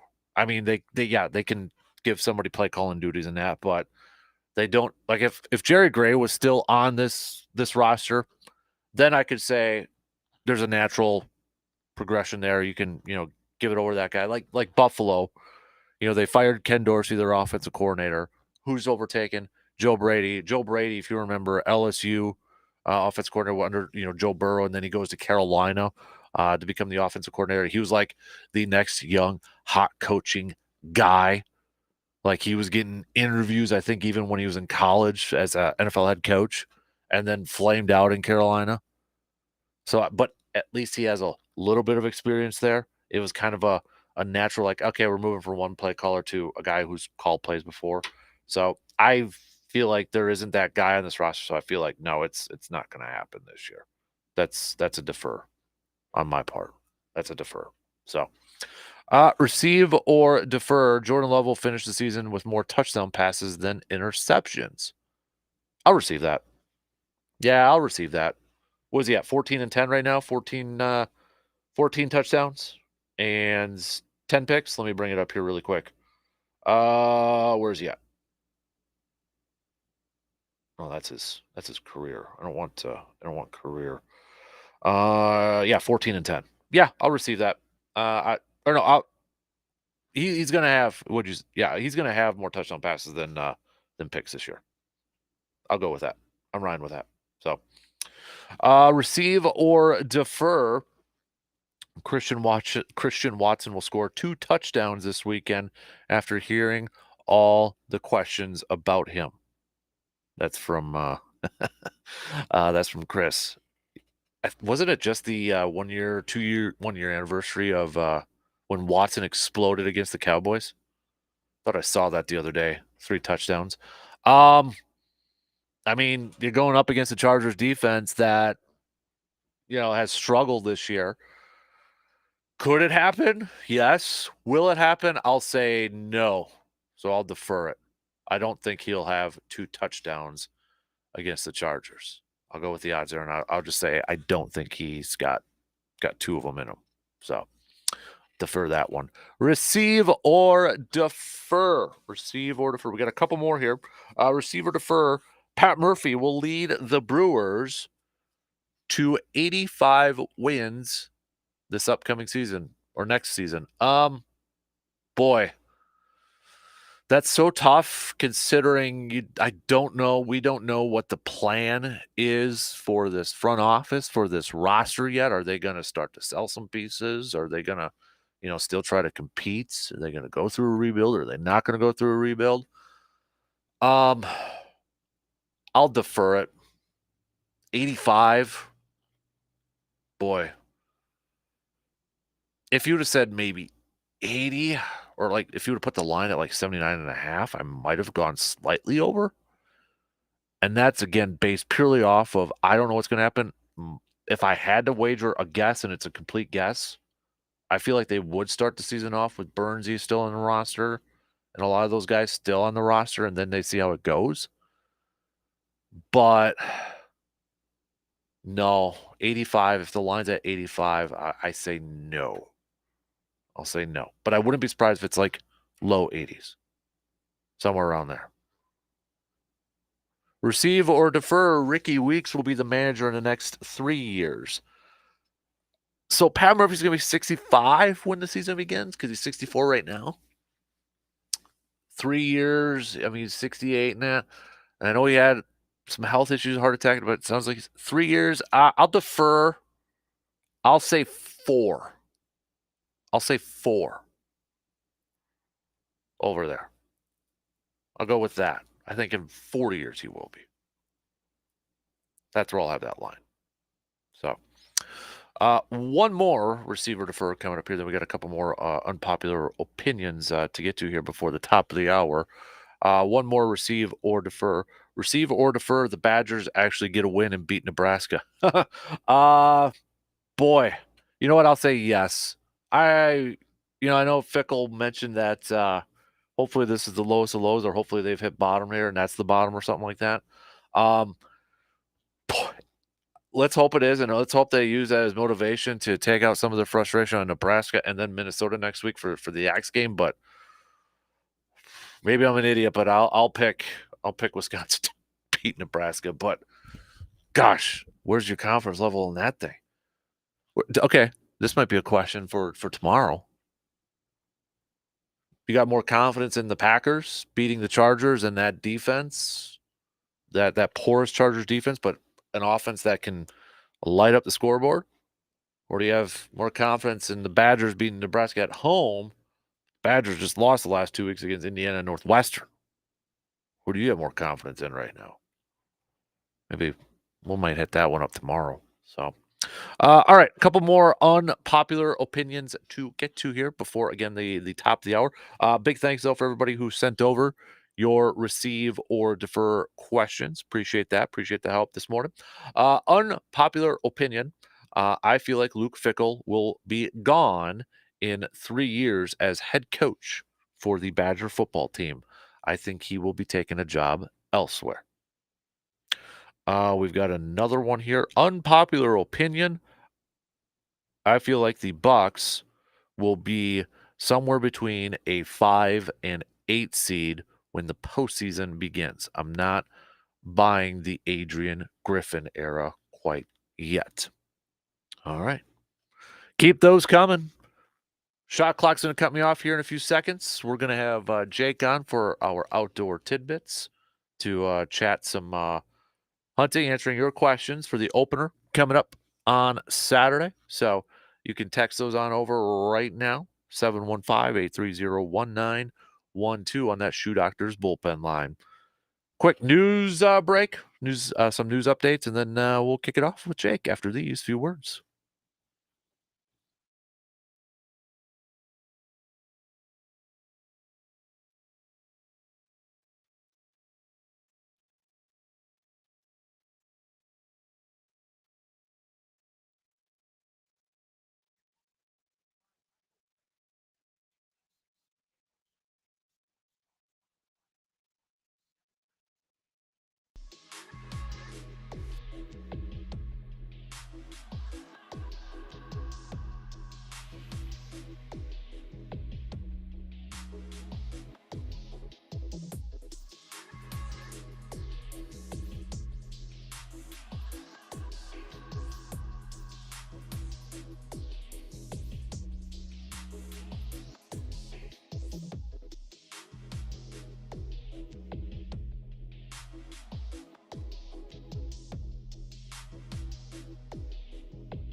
All right, third and final hour kicking off on this Thursday morning. Appreciate you tuning in wherever, however you may be tuning in from. We've got, if you're watching the video stream, you can wave to the camera, Jake, right there. They're seeing you on YouTube, so Nice. there you go. But that's right. I heard that. I heard you guys got that. Jake Bulks, our conservation warden buddy, joining us in studio for an extended version of our outdoor tidbits for this morning, with the opener coming up on Saturday. And I know because we've done this for a few years now. Well, with few years, yeah. And it's always one season too that you get excited about, because I always, and I know we've revisited this before, but like, I remember as a kid growing up, there was always this mindset that you guys aren't able to do any hunting. Like muzzle loading season was like the DNR one, but you've kind of talked about, like, you still are able to get out, but you really enjoy, opening day and kind of getting out there, it seems like. Yeah, it's a cool part of the job. It's still, no matter how many times like we advertise it kind of in our hiring process or talk with wardens, like it is, you would think, because we are out during every holiday, every main event or opener, we're out working. And so like you do lose some opportunity with hunting, fishing, trapping with that. You do, there's no doubt. But with this job and the flexibility, you gain so much more time to hunt and fish during the week, or even like different times of the weekend that you normally would never have if you're working like a 9 to 5 and you'd have to take vacation or something to go hunt on a Tuesday, we can just go do it. So it is a really cool part of the job. I love the opening weekend. Everyone's excited. It's kind of like sturgeon spearing. If you've ever done sturgeon spearing, like that opening weekend, everyone's excited. By the second or third weekend out there, it's a little bit different. And come the Sunday of the gun deer season, there's usually people that are either super happy or they're kind of frustrated because they're still trying to fill their tag. But the opening weekend's always fun. Everyone's having a good time. They're at deer camp, or they're going out to their land. They're with their family, or they're with their friends. There's that optimism that you're going to go out there and get the 30-point buck and and everything. So it's a fun morning. I enjoy waking up and getting some coffee and start checking people, when they're coming out of the woods to warm up and stuff. Absolutely. This year might be a little different with that weather, though. I know. Usually people, 9, 10 o'clock, you start getting some people walking out of the woods to warm up their fingers. But this year, might be a little bit of a long day, or, sitting out in the stand all day. Which is good. Good for the hunters. Right, exactly. Might have to take that deer in quicker, though, if you get one. So. You do have to have some plans this year. You can't just really hang it in the garage or hang it on the pole at the cabin. You're definitely going to have plans to do it yourself or get it to a processor. Right, exactly. And I know we just gave a shout out to our friends Mike Star Market. Yeah. They've got their hours up and instructions how to go about everything over there. They're getting ready too. Yeah, they're good stuff. He opened a mercantile up in Elk Mound and sell some of his stuff. Nice. So it's cool to see that and have that stuff up there. Absolutely. So. Shout out Mike and Sarah over there too. So I got to ask you, I want to lead off asking you this, because this is actually a topic I know we've talked about before. And it was the news of the cougar in Buffalo County that was, and I want to relate it to, because I know I've asked you, like, a bear, if a bear climbs your stand, what should you do? And you've mentioned it before, like if you feel your life is in danger, and you kind of explain that and it sounds like this is what happened with the cougar incident in Buffalo. This bow hunter felt like he was in danger. That's what I read. To be honest, I didn't know about it until Tuesday, and I think it had happened previous to that. It was everything kind of in our world is handled locally. So that's kind of out of my team, or like out of the wardens I work with typically, and usually there it doesn't just get sent off throughout the state. It kind of stays locally for the investigation, and then when it's completed, they do the press release like they did. And but yeah, if it sounds like the animal, the cougar, was coming up to him or stalking up to him or however it was, but he felt threatened. And if that's the case, whether it's a cougar or a wolf or a bear or even a deer, you got a deer pinning you up against a tree or something, if your life's in danger, obviously your life trumps that of a protected species. Right. And he called the hotline right away, it sounds like, too. Called the hotline, reported it, did everything that you should do. So and that's kind of something you've always said too, just give you guys a call and, don't try to hide it, or don't, because it all worked out perfectly. It all worked out. Yep. It all worked out. And that's for anything, small small complaints, or you shoot the wrong duck all the way up to, you shooting a cougar. Right. If you call the hotline or you call your local ward and get the ball rolling, it is exponentially different how we can handle that situation. Right. Now, if the DNR gets a call that someone shot a cougar because they were scared, but they never called the DNR, and we have to go to that house and be like, "Do you have a cougar?" Right. That's a whole another story versus like calling and saying, "Hey, I felt endangered. I shot this thing. Can you guys come out and help me?" It's like, yeah, Right. that's two different stories. So Exactly. it sounds like he did everything right. They ran it through the DA's office. Yep. And it all checks out. So that's good. Yeah, it looks a whole lot better when you're the one reporting it yourself instead of And that's, somebody in else. this case, it's the cougar. But again, I like to revisit it because I have seen a decent amount of self-reports this year. Someone shooting a deer and they thought they were in a different unit. They had the wrong tags. They thought they had their archery license, but they realized they didn't. Thought they had doe tags for this county or that. And I've seen a lot of self-reports, which is really good because instead of us finding out after the fact and writing tickets, we can usually educate and give verbal warnings on Right. those. Exactly. Well, I'm just going to lead it off. I already texted you a little bit a couple days ago about we joked about it last week, but it's a very popular topic with you guys, and probably the most popular top question we get for you.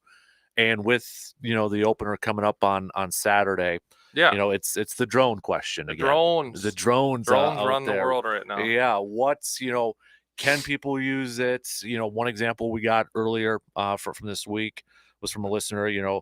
Last year they got a deer, went into a swamp, they weren't able to find or anything like that. If they kind of wondering if that happens again this year, are they allowed to use a drone in that? So yeah, I know it's kind of it's difficult to explain a lot of it. Yeah, so kind of I'll hit on like the overarching thing, and I did bring in some of my like guidance that typically I talk with people, and since we have the long form today, I can kind of hit on a few extra things.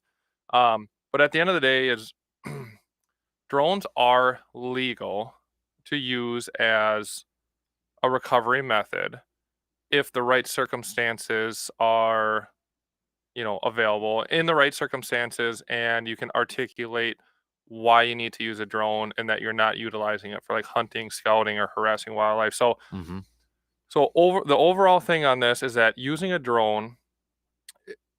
by using a drone, you very quickly get into the world of hunting with the aid of an aircraft because it's an aircraft. Yep. And then also harassing wildlife, because the harassing wildlife law or state statute basically says if you do anything to change that animal's direction of travel, harass it, scare it, do whatever, molest it, all these fancy words, you're harassing it. And that could be something as simple as like you put the drone up, and instead of that eagle flying towards the drone like it was, it sees the drone and flies away. Like at that point, you change the direction of that bird, you harassed it.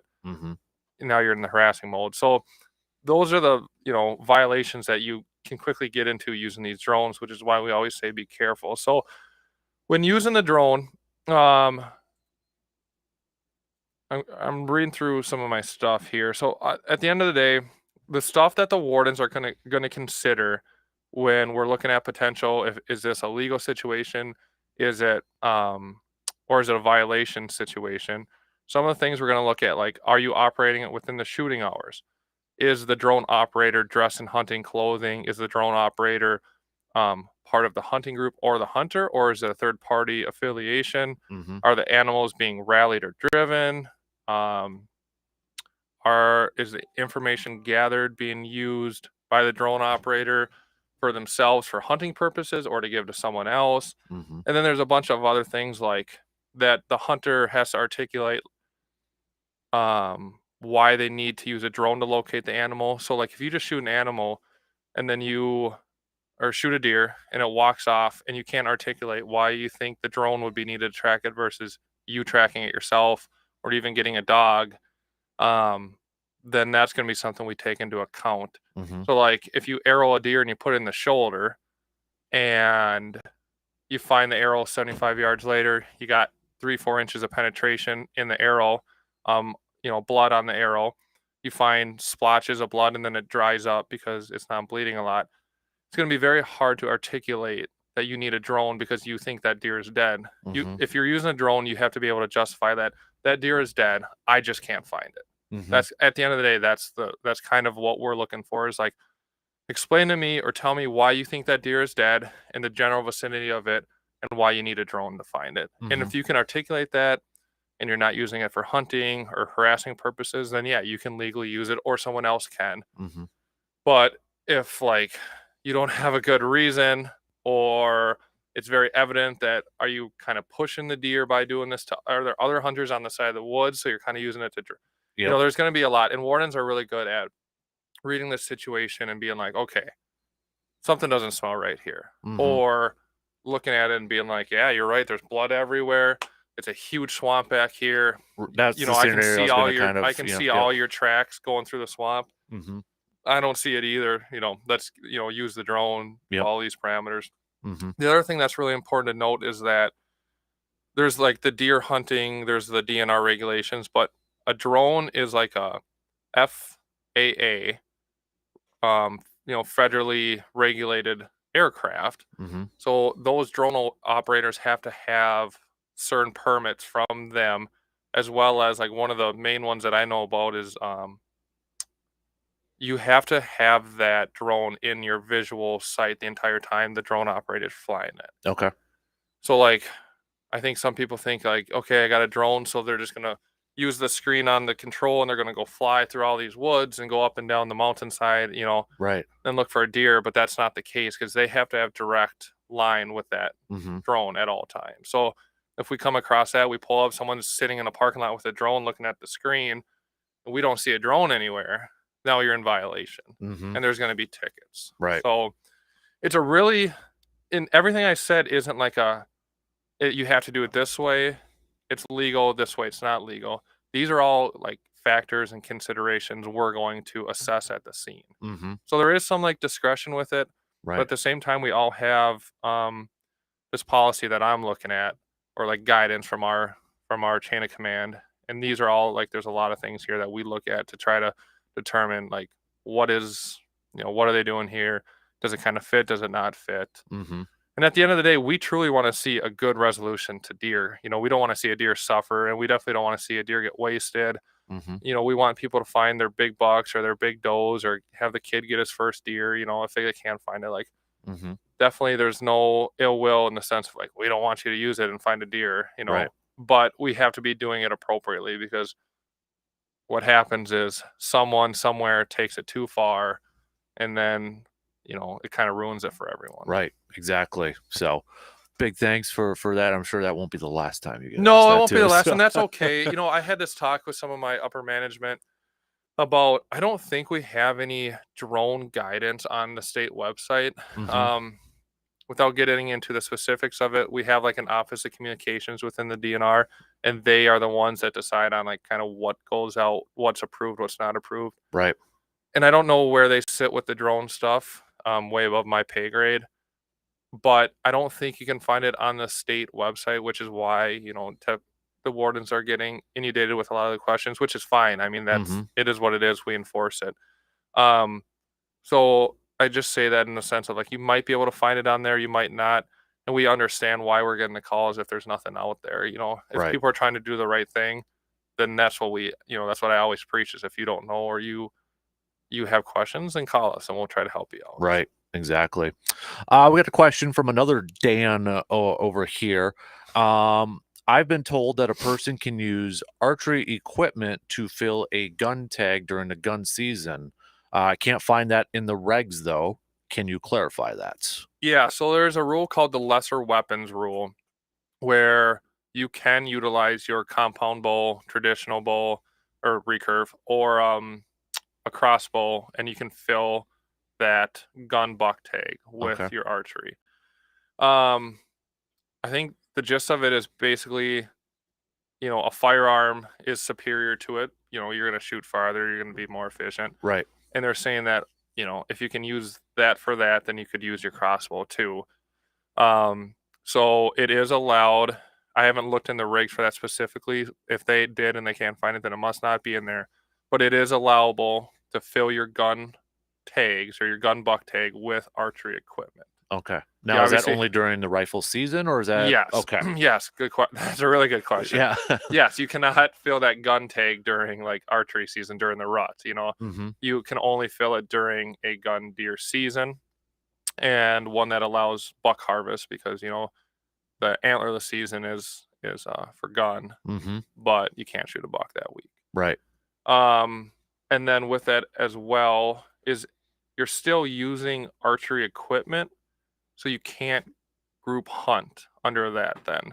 So Yep. the group hunting law, which is, coming up here, is that you can group hunt, you can shoot a deer for someone else and register it on their account if you're in sight and voice contact and you both are hunting with rifles or firearms and have unfilled tags. So the main thing there that a lot of people kind of miss is that you're hunting with rifles or firearms. Mm-hmm. You can't group hunt during the archery season, and you couldn't legally group hunt during the gun deer season if one person is using a crossbow and one person is using a rifle, because you Mm-hmm. have to have rifles. I get a lot of questions with it with felons. Is like, okay, I can still hunt, I can use a crossbow, I can use my compound bow, I can fill an extra buck tag with my bow. They ask, that question is asked a lot, and you can, but they can't participate in any sort of group deer hunting because of that. Gotcha. Okay. I got another question coming in here. This is something I remember way back in the day at hunter safety, but I think probably another question you get a lot when it comes to rifle season. Scenario: I hit a deer or I shoot a deer. It goes on somebody else's land, and then they shoot it and end up killing it. Who gets the deer in that scenario? So at the end of the day, the person that finishes off the deer, the person that takes possession, kills the deer is the person that is authorized to Hmm. take that deer. Now, there's a lot of hunter culture where people say first blood, it's their deer, stuff like that. Right. But it would be kind of impossible to enforce that from a cultural perspective because if you wound a deer, it walks 2 miles and 3 days later someone else shoots it, but it's very evident it was wounded first. It's like, how do you track Hmm. that down? And now does that make it invalid for the guy that just shot it 3 days later? Right. So at the end of the day, whoever reduces the deer to their possession, it's their deer. Hmm. I remember my hunter safety course instructor because they went through that scenario, and this was a long time ago, but that happened to them where, somebody had shot a deer, but then they were the ones that ended up shooting it. But they worked with that other hunter because I think it was a kid's first deer, and they Yeah. allowed him to have it. He said, but by rule, it was kind of a teaching Yeah, moment sort of yeah. thing So too. kind of So, by rule, it's whoever reduces it to their possession legally. yep, They have to have the tags, and they're not. It's not coming into a bait site and stuff like that. right, Um, but what we always hope and preach is good hunter ethics, good sportsmanship in it. So if you got a deer that's struggling, walks up to you, and you're basically just finishing it off because it's going to die, hmm, and that someone shot it, a good ethical hunter and a good sportsman or sportswoman is going to go to the neighbor and be like, "Hey, are you looking for your deer? I finish it off," and they're going to allow it. But they also reduce it to their possession, so in a way, it's up to them. So however you look at it, um, you gotta, I guess, kind of go through it. But at the end of the day, the guy that shoots it, it's their deer. hmm, They're the ones that are supposed to register it. hmm. They're the ones that are supposed to have the legal licenses and stuff like that. Right, exactly. I got another question here. It kind of relates to that too, and I think it's something that you've obviously addressed in the past. If my deer goes on somebody else's property, Yep. do I have to ask for permission, or can I just go and retrieve it if I see it? You still have, even if it's 10 feet in, I guess, even if it's a foot over and you could even just grab it legally, Mm-hmm. state law says that once that deer crosses private property, you have to have permission to go and retrieve it. There's no exemptions for retrieving deer, even if you see them. There's no exemptions for law enforcement to come on and grab it for you or anything like that. It's up to the private landowner to allow or disallow people on their private property. Mm-hmm. That's why we really encourage, being friendly with your neighbors, especially around the gun deer season or the deer season. We try to, have everyone, even if they're non-hunters or even if they have beef with their neighbor, if a deer comes across and you don't like your neighbor, at the end of the day, you're not entitled to the deer. If the deer comes on, that landowner's not entitled to it. So the best bet for the deer is to just let them get their deer, get it, get out, or what I've told some landowners is like just drag it to the property edge and let them come get it. If you don't want to deal with them, just drag it there, let them grab it from their property line and be done with it. You know it's there. So you can't just cross to get it. So that answers that. And then a landowner, if they say no, a landowner isn't then allowed to keep the deer either because they didn't shoot it, they didn't reduce it to their possession. They don't have the legal right to it. Now, could they just let it rot there? Hypothetically, yes. We obviously discourage that and don't like that. But they have the ability to say no. But they can't take the deer. They can't register the deer. They can't eat the deer, anything like that. So we try to, we're not mediators. Like, we're not going to go on scene and mediate a civil dispute or a hunter dispute. Right.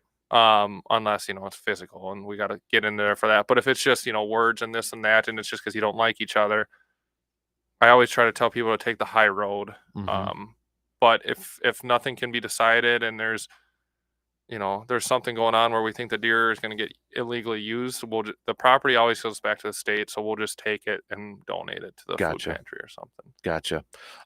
This is a question from Mike. Mike says, I hunt public land. I'm pretty sure I know the answer already, but I might as well ask it.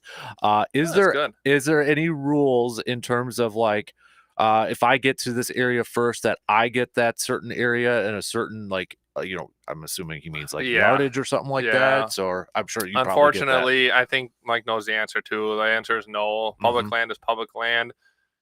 Someone could come in and start doing wildlife photography 10 feet from your stand on opening morning if they wanted. Public land is for public land, and there's no, you get this piece of land, you get that.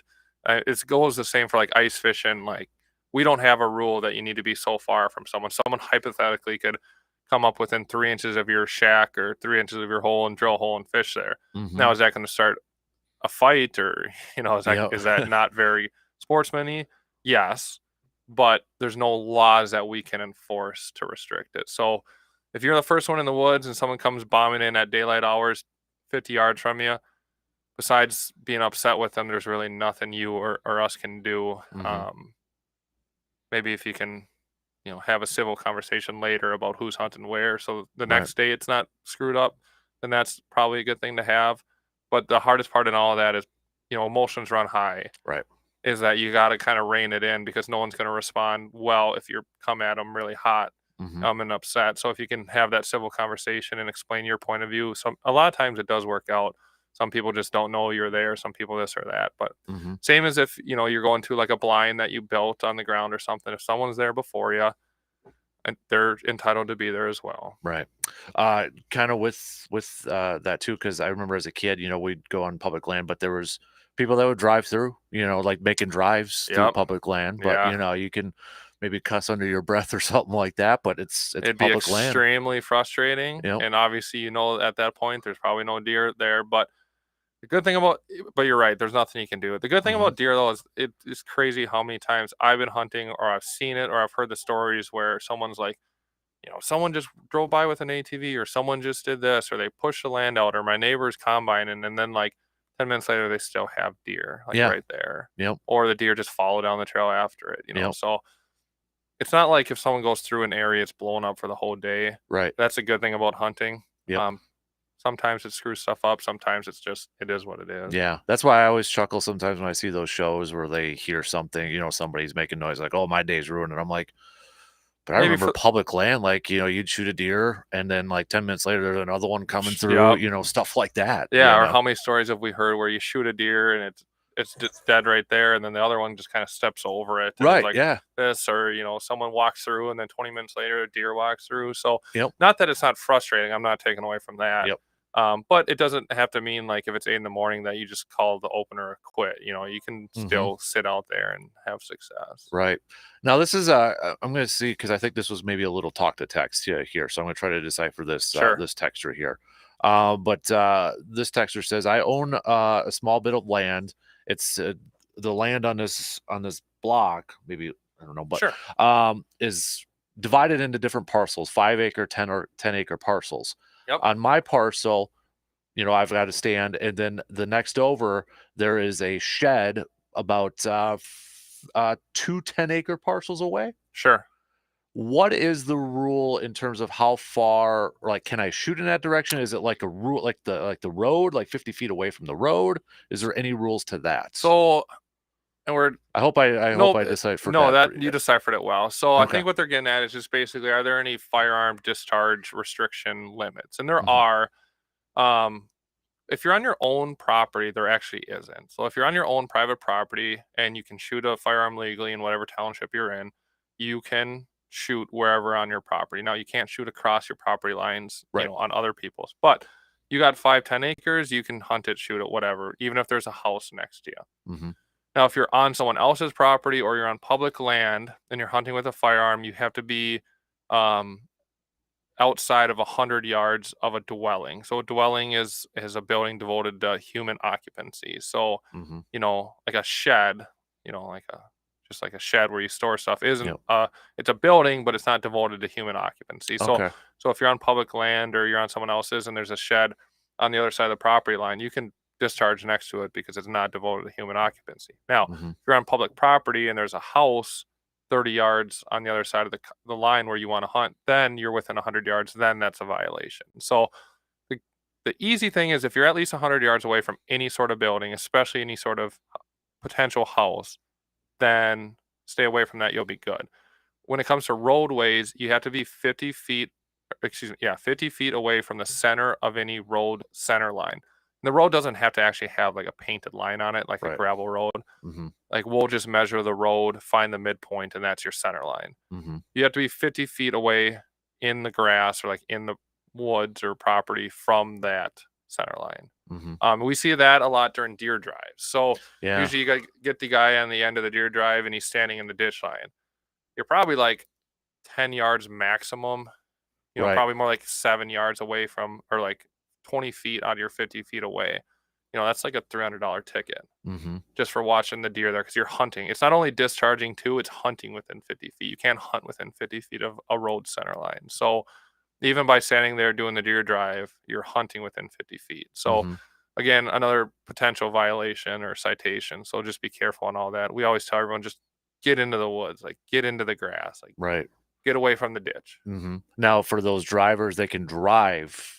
Can they drive, starting from the road and walking in? You Or is it just the standards? well, you can. I mean, well, everyone has to be at least 50 feet away from the Right. road. Right. So Okay. like once you can start driving hypothetically at your 50 feet then. Mhm. So, everyone gets ready at the truck and whatnot. You're probably not hunting then. Just wait to kind of like officially intently start hunting once you Right. get down in that ditch line and stuff Right. because, it happens sometimes where people are walking into the ditch and here comes a deer and boom, it's like, Yep. well, you just shot within 50 feet. Exactly. You're Yeah. going to lose your deer and you're going to get a ticket. Yep, exactly. So, I got a couple more questions coming through here this morning. I think we kind of maybe answered this one, but a texter's asking, "Can I bow hunt during rifle season?" I think that Yep. kind of went with that one take Yeah, it's question a similar. little I bit. think we actually answered it last week too. Mhm. But no, that's good. I mean, I like these questions. I like repeating them because if someone's thinking it, someone else is probably thinking it too. But Right. yeah, everything's open. Like if it's open, you can hunt it during the gun deer season. No restrictions. Just wear blaze orange. So Mhm. once Saturday comes, everybody hunting minus waterfall hunters got to Mhm. have that blaze orange requirement on. This one's an interesting one. Can I go down the river in a canoe and hunt from that? You can. Okay. A lot of the like trespassing laws apply there where you have to have permission. Mhm. If you have any sort of motor on it, because some canoes have little trolling motors, Yep. um, you have to have those totally turned off and everything like that. But if you have permission to hunt on the property that's adjacent to the canoe that you're in or something like that, it's public Mhm. property, it's your own private land, whatever, Mhm. you can discharge from a canoe. We just, you got to have your blaze orange on and you got to follow all the rules. It's kind of like sitting in a stand, you're just in the water. Right. But you got to follow all those other rules. Plus, you got to have a life jacket on Mhm. or in the boat and different things like that. Mhm. Yeah, because I wonder, I mean, for public land too, if it's like, you're going down the river, but it's public land all across, Yep. that it's, Yep. you just kind of treat it like public land. Then Yep, a you just little treat it bit. like public land. It's just like instead of standing, on a trail or in the woods, you're in the water. Hmm. It's just you got to really make sure, there's no people or other hunters in there. You're wearing your blaze orange. You got the PFD or life jacket in your canoe, and whatever else comes. Plus, just the safety aspect. Have you Hmm. practiced shooting from Right. being in a canoe on the water? Are you gonna, is the recoil gonna knock you back or not? So Right. all those different things you want to just be cognizant of before you do it. Exactly. But there's people that do it duck hunting, people that do it deer Hmm. hunting or turkey hunting, even stuff like that. Yeah. This is another question that we got coming in here. Is it still a rule for an antlered buck to be tagged as a buck? It has to be 3 inches long. Yeah, so the Okay. rule is it's either antlerless deer or an antlered deer buck, which is Hmm. at 3 inches. Okay. So it's like one or the other, Right. which is because of the simple reasons of you can get antlerless deer or you can get female deer with antlers sometimes, and Hmm. you can get bucks that don't have any antlers. Have you ever run into a scenario where, because I've read stories and I've seen pictures, yeah, a doe is antlered. The last one I saw was in Minnesota. Someone shot like a nice 8-pointer, So and how when do you they went tag that? to, like in this state, it would be a buck. Would it be about? Because Okay. it's an antler deer. Okay. So that's how that. Oh, Hmm. I see now. No, I Yeah, gotcha. it's Okay. antlers or no antlers, basically. Because Gotcha. it'd be like trying to say, you have to tag your buck. If you shoot a doe or excuse me, a fawn buck, like is that your buck? Because it's a male deer. Right. Okay. So That yeah, makes complete. I don't know why I didn't think of it that way, yeah, but yeah, that makes complete yeah, just sense. kind of So. like antlers or no antlers type Hmm. thing. So I mean, if it sometimes it's close, right? It's close, It's yeah. very close So there. you can, yeah, sometimes you can shoot a um, antlerless deer Hmm. that's I know under one three year I had inches. to. The trick was if you have like a dollar bill 6 inches long, fold it in Oh, half not and bad. measured Not a it bad way there. to do it. And I Yeah, most people don't think about bringing like a tape measure or anything right, out when you're, that's more of a fishing thing, but yep. But not a bad sometimes, idea. Yeah, using that. Most people got a dollar somewhere around. yeah, because I thought it was a doe. I'm like, oh crap. Yeah, Luckily I still had the buck tag. I'm like, well, there's my buck yeah, tag. right, The little guy, but right. you got to tag it up there. I know, So, and I mean that's an example of like self-reporting. Not to go back to that, it's just like I'd rather not write tickets and take deer from people if hmm, they call. So like a lot of people shoot, young bucks because from 100 yards away they don't see any antlers. They don't see the little two spikes. right. And then they come up to it and you're like, oh crap. Hmm. So at that point, unless someone in your group that you're hunting with, if you're in a group hunting situation, has a buck tag, or you still have yours, like you're obliged to fill that buck tag Hmm. first, and then otherwise just give us a call. Another texter asking, I remember back in the day when they didn't have so many bonus tags, sometimes you'd only just get your gun tag. Can I still get a doe if I just have a gun tag and no antlerless bonus tags? Um, no. So the short answer to that is what I think they're referencing, and there is some zones like that now. So the forest zone up north is buck only. Okay. So like you won't get any doe tags. Some of them do. You won't get any free doe tags. Some of them have bonus. Some of the counties have bonus antlerless tags, but I'm sure there are some counties that have none. So there's probably Hmm. some counties in some areas of the state that you can literally only shoot a buck in that area. Hmm. Our licenses aren't like either sex. Out west, sometimes you can get like a either sex, a male, female, a buck, a doe tag, whatever, a Yep. cow, a bull tag. Wisconsin, it's either your buck tag, your gun buck, your archery buck, or it's antlerless. Hmm. And if you don't have one for that zone or anything like that, you can't like cross them or utilize Hmm. them. I think I remember that as a kid. It was like Hunter's Choice or something like that. I The think they hunter's call. choice sounds right. Yeah, I Yeah, think that's what it was back yeah. in the No day. hunter's choice type Yeah. gimmicks here. At Yep. least now, who knows what it'll be in 5-10 years, but Right. no hunter's choice stuff right now. Yeah, because I think there was I remember one year as a kid, might have been my first year actually rifle hunting. It was like you can either get a buck or a doe. We all had just one Right, tag, but I think it right. was Hunter's Choice it was Yeah, called that or sounds something like familiar. That that. sounds So like something, yeah. yeah, so but oh yeah, the Ernabuck. Somebody just texted in. Ernabuck, Remember Ernabuck? Ernabuck, yep, that I was a remember thing that back. too. Wow. Yeah, I was still in middle school during that kind of Yep. stuff. Same Maybe. here. Oh yeah. Ernabuck. I forgot about that too. Yep, yep. And those, different CDECs have tried using that as ways to get people to shoot more does and just, get more CWD, get more deer tested in CWD zones. Hmm. But it seems like that hasn't been approved by Right. whoever as the ultimate decision. It just seems like that hasn't been approved in those areas yet. Another question here, quick. Is there any restrictions on what type of firearm you can use? Example, could I use a pistol, theoretically? Yes, you could use a pistol. I forgot my MiFi thing, so I don't have internet access, so I wasn't able to pull the rigs up. So otherwise, I would just reference it. But on I think it's like page 4 in the regulations, there's a real good part about ammo, weapons, and what's illegal, what's not illegal. But at the end of the day, yes, you can hunt. I assume deer. You can hunt deer with a rifle, or excuse me, with a handgun, but it's going to have to fit a few different parameters. That it's big enough. The caliber is going to have to be, reasonably big enough to dispatch a deer and stuff like that. Right. Kill the deer. There's no like barrel restrictions. There used to be barrel length restrictions on shotguns, rifles, handguns, stuff like that. Those were eliminated a few years ago, but there still is some stuff. So if you go into the regulations, either online or go to Fleet Farm or Blaine's, get one. Just take a look at that. Like I said, it's like page 3, 4, 5. Right at the beginning, there's like a general area on what's legal, what's not, and it hits ammo and weapons and different stuff like that. I guess to kind of wrap, it's already been 40 some minutes, dude. Going by fast. I know, here, man. it's fun. Holy moly!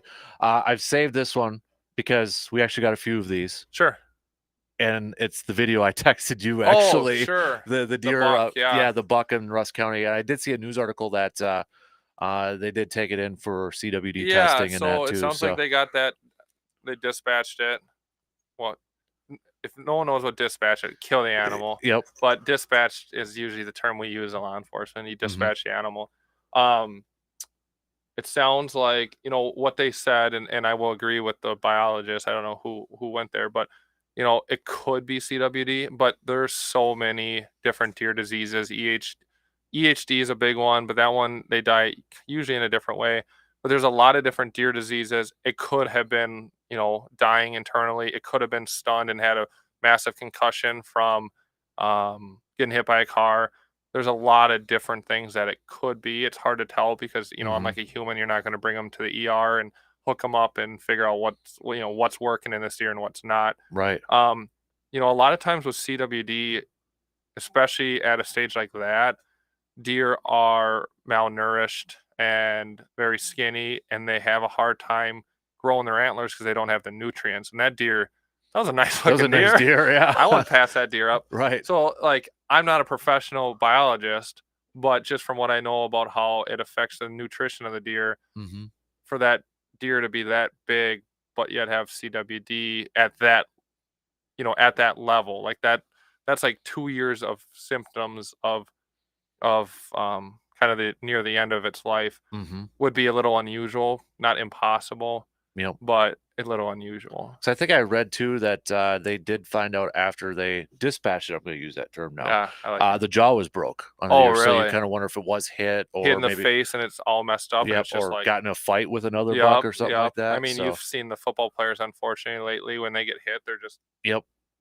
or you're just knocked out on the field. Is that the equivalent of this deer? Was he just in La La Land? Right, exactly. So I mean, I can't imagine driving and seeing that on the side of the road, because it looked like it literally stopped mid-step or something. Well, I thought they were going to say like it was our deer decoy or something. Right. I did see somebody say the DNR deer decoys are getting a little too fancy now. I was going to say, yeah, no doubt. I'll take one of those any day of the week.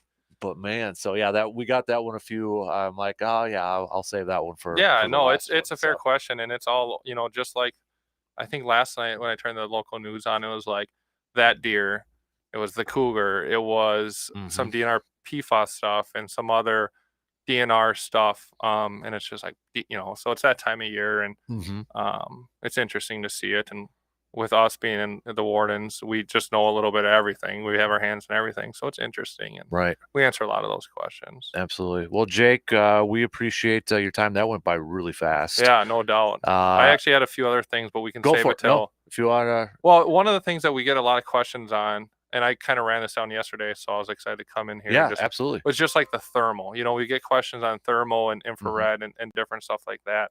And I kind of ran that down so I could have a better answer for people. And what I learned, and this is going to be kind of confusing. So a good thing is if someone's listening and you're really interested in this, you can call me. Mm-hmm. Just Google the Eau Claire Warden. Um, but thermal imaging, like if you're strictly using thermal imaging, you can utilize that for hunting, like 100% of the time, anytime. Thermal is legal because it's not casting a light. Um, so thermal is legal. Now, people kind of interchange thermal with night vision with infrared. Yeah. Like it all kind of sounds like the same thing, but there's actually significant differences between it. So if you look at it in a couple ways, like thermal, legal, like that's legal. Make sure the scope you buy says thermal on it and it's only thermal. Now the next one is night vision. Mm-hmm. So night vision can be legal potentially or illegal.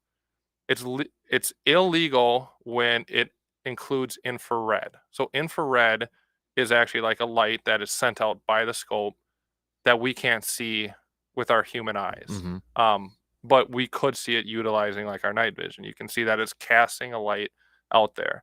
So if you buy a night vision scope and it's like with infrared technology, that is illegal in Wisconsin. Okay. But if you buy a night vision scope that's strictly night vision, like it is just utilizing the ambient light of nature Mm-hmm. to make that work, then that is legal. Okay. So there's a lot of questions on it. Yeah. Maybe someone this helps today, maybe it doesn't. So I think we did have a couple weeks ago a Yeah, we question we did, and on I that. kind of it was one like I knew the answer, but it's one that needs to be run down a little bit. Um, but at the end of the day, like thermal and night vision are two separate things that can't be used interchangeably. Thermal's legal, night vision can be, as long as it doesn't have infrared technology in it. Mm-hmm. So, just something I thought was curious. Absolutely. Really quick, we got one more Yeah. that came in at the shot clock here. Sean from Eau Claire, is it illegal for a non-disabled hunter to shoot at a deer with a gun from a UTV or ATV? So non-disabled, can you shoot from an Ye ATV or UTV? No. So, you cannot discharge a firearm on any sort of motor vehicle, snowmobile, ATV, boat, vehicle, whether it's running or not, Mm-hmm. parked or not. If you want to be able to discharge from a vehicle, any sort of vehicle, you have to go and get your disabled license in some fashion. And even when you get those disabled license, it's not a free for all. Mm-hmm. They have to follow specific permit regulations. Um, you can utilize the machines to transfer stuff, but you can't. It's got to be unloaded, and then you have to get off the ATV, load the gun off the ATV, and then hunt. Mm-hmm. Well, Fair question. we got a couple more, but all it is like, Jake, appreciate you always coming on Thursdays and helping answer everybody's questions. We don't get this anywhere else, so thank you for your time. Of That was course. from Kyle, and then Dave said, Jake, always love listening to you on Thursdays.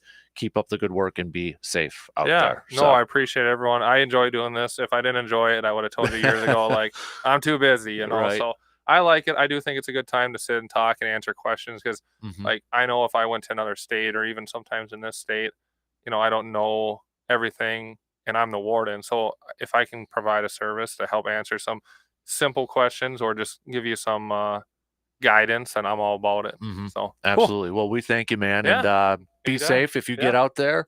Keep me posted how you do. Monday. So Usually Monday morning I get a Monday, little hunting out, so hopefully I can I harvest something for the freezer. I took Monday off too, so I'm hoping that maybe I spend that day just cutting up Just stuff. cutting up meat. That's all you gotta do. Right? So, dude, Thanks, appreciate it as man. always, man. Yeah. Always Everyone enjoy be it. safe out there for sure. Absolutely. We're gonna take our break and then we'll wrap up things here this morning. Coming up in just a few minutes.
big thanks to Jake, as always, for every Thursday, but especially for today, for coming in studio and dedicating a little bit more time answering all your questions as we head in to the opener on Saturday. So big thanks to all of you too for your questions. Never a stupid question. If you ever have anything, just let us know. Hit me up anytime.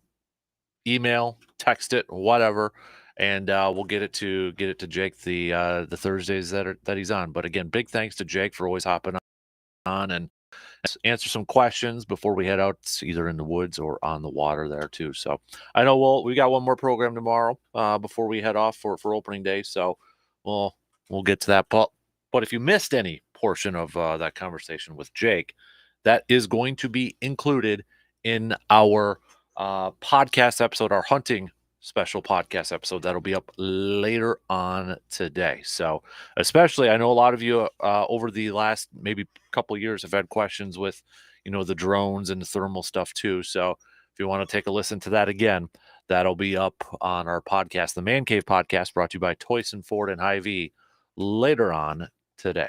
So don't forget to, if you need maybe some last minute stuff for firearm, shells, ammo, anything like that, Tilden Gun's your place to go. Our good friends over there at Tilden Gun, they're going to be closed up during the season for hunting. So need any items, make sure you head on over there today, tomorrow. Okay, go check them out.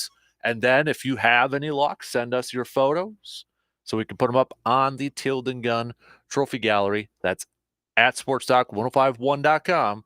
Just click on that outdoors tab, and you can see some of the pictures that we got already up there from a lot of you. So if you haven't sent in your photos yet to be featured on our trophy gallery, send those on over. Email me those photos or send it to the Facebook page, Twitter, that good stuff. We just got a couple minutes left here to the top until the top of the hour here. Tomorrow, we'll catch up with our good buddy, Mr. Brandon Berg. We'll catch up on some of the local stuff here. I know the high school football state championships begin today. Division 7, 6, 5, 4. Then Rice Lake's at it tomorrow. So best of luck to all of the teams competing. Best of luck to all the teams competing at the state football championship. I know in the Eau Claire area, you got Rice Lake, but we also got Edgar, we got Stratford, and some other teams obviously still competing. So best of luck in the state championships there. I know Blue Gold Soccer, men's soccer, they're in the Sweet 16. So best of luck to them. The new episode of the Rollin' with the Golds podcast, which is going to be up here in a couple minutes, we talked to a couple players from that men's team, and they're heading off to Chicago. They are off. I think they left yesterday, but they're running the in the tournament continues. They are in the Sweet 16, so it was a fun conversation with those players there. So you can check it up that wherever you listen to your podcasts and at sportstalk1051.com. Also tomorrow, we'll see if I got to confirm we'll see if we'll catch up with Dr. Crow for Inside the Training Room as part of our as part of Chippewa Valley Orthopedics and Sports Medicine. Got to talk to him about this Deshaun Watson shoulder injury. Remember, we got that other what was it? The note yesterday. Oh, it's from Tom Pelissero that said doctors told him if you take another hit on that thing, it could fall apart. Ooh, yuck.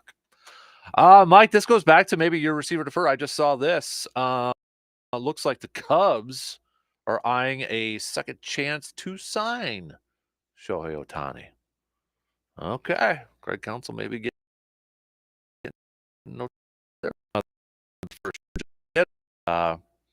We shall the Ohtani sweepstakes. Maybe a little bit. I'm so curious what Ohtani's contract's going to be, considering he can't pitch that first year. What's it going to be like? That's going to be interesting to follow. So, but we'll hopefully chat with Dr. Crow tomorrow. Plus, we've got picks. Don't forget to get your picks in. Thursday Night Football tonight. Big one. Ravens, Bengals. Get your picks in now. SportsTalk1051.com. Click on that win tab and get your picks in. Okay. It's getting interesting at the top. Got a couple there tied for first. Garrett's in there at second. Not far back either. Every pick's going to matter. Have a good Thursday. If you are heading up to deer camp, this morning or today. Best of luck. Be safe. Otherwise, we will talk to you tomorrow.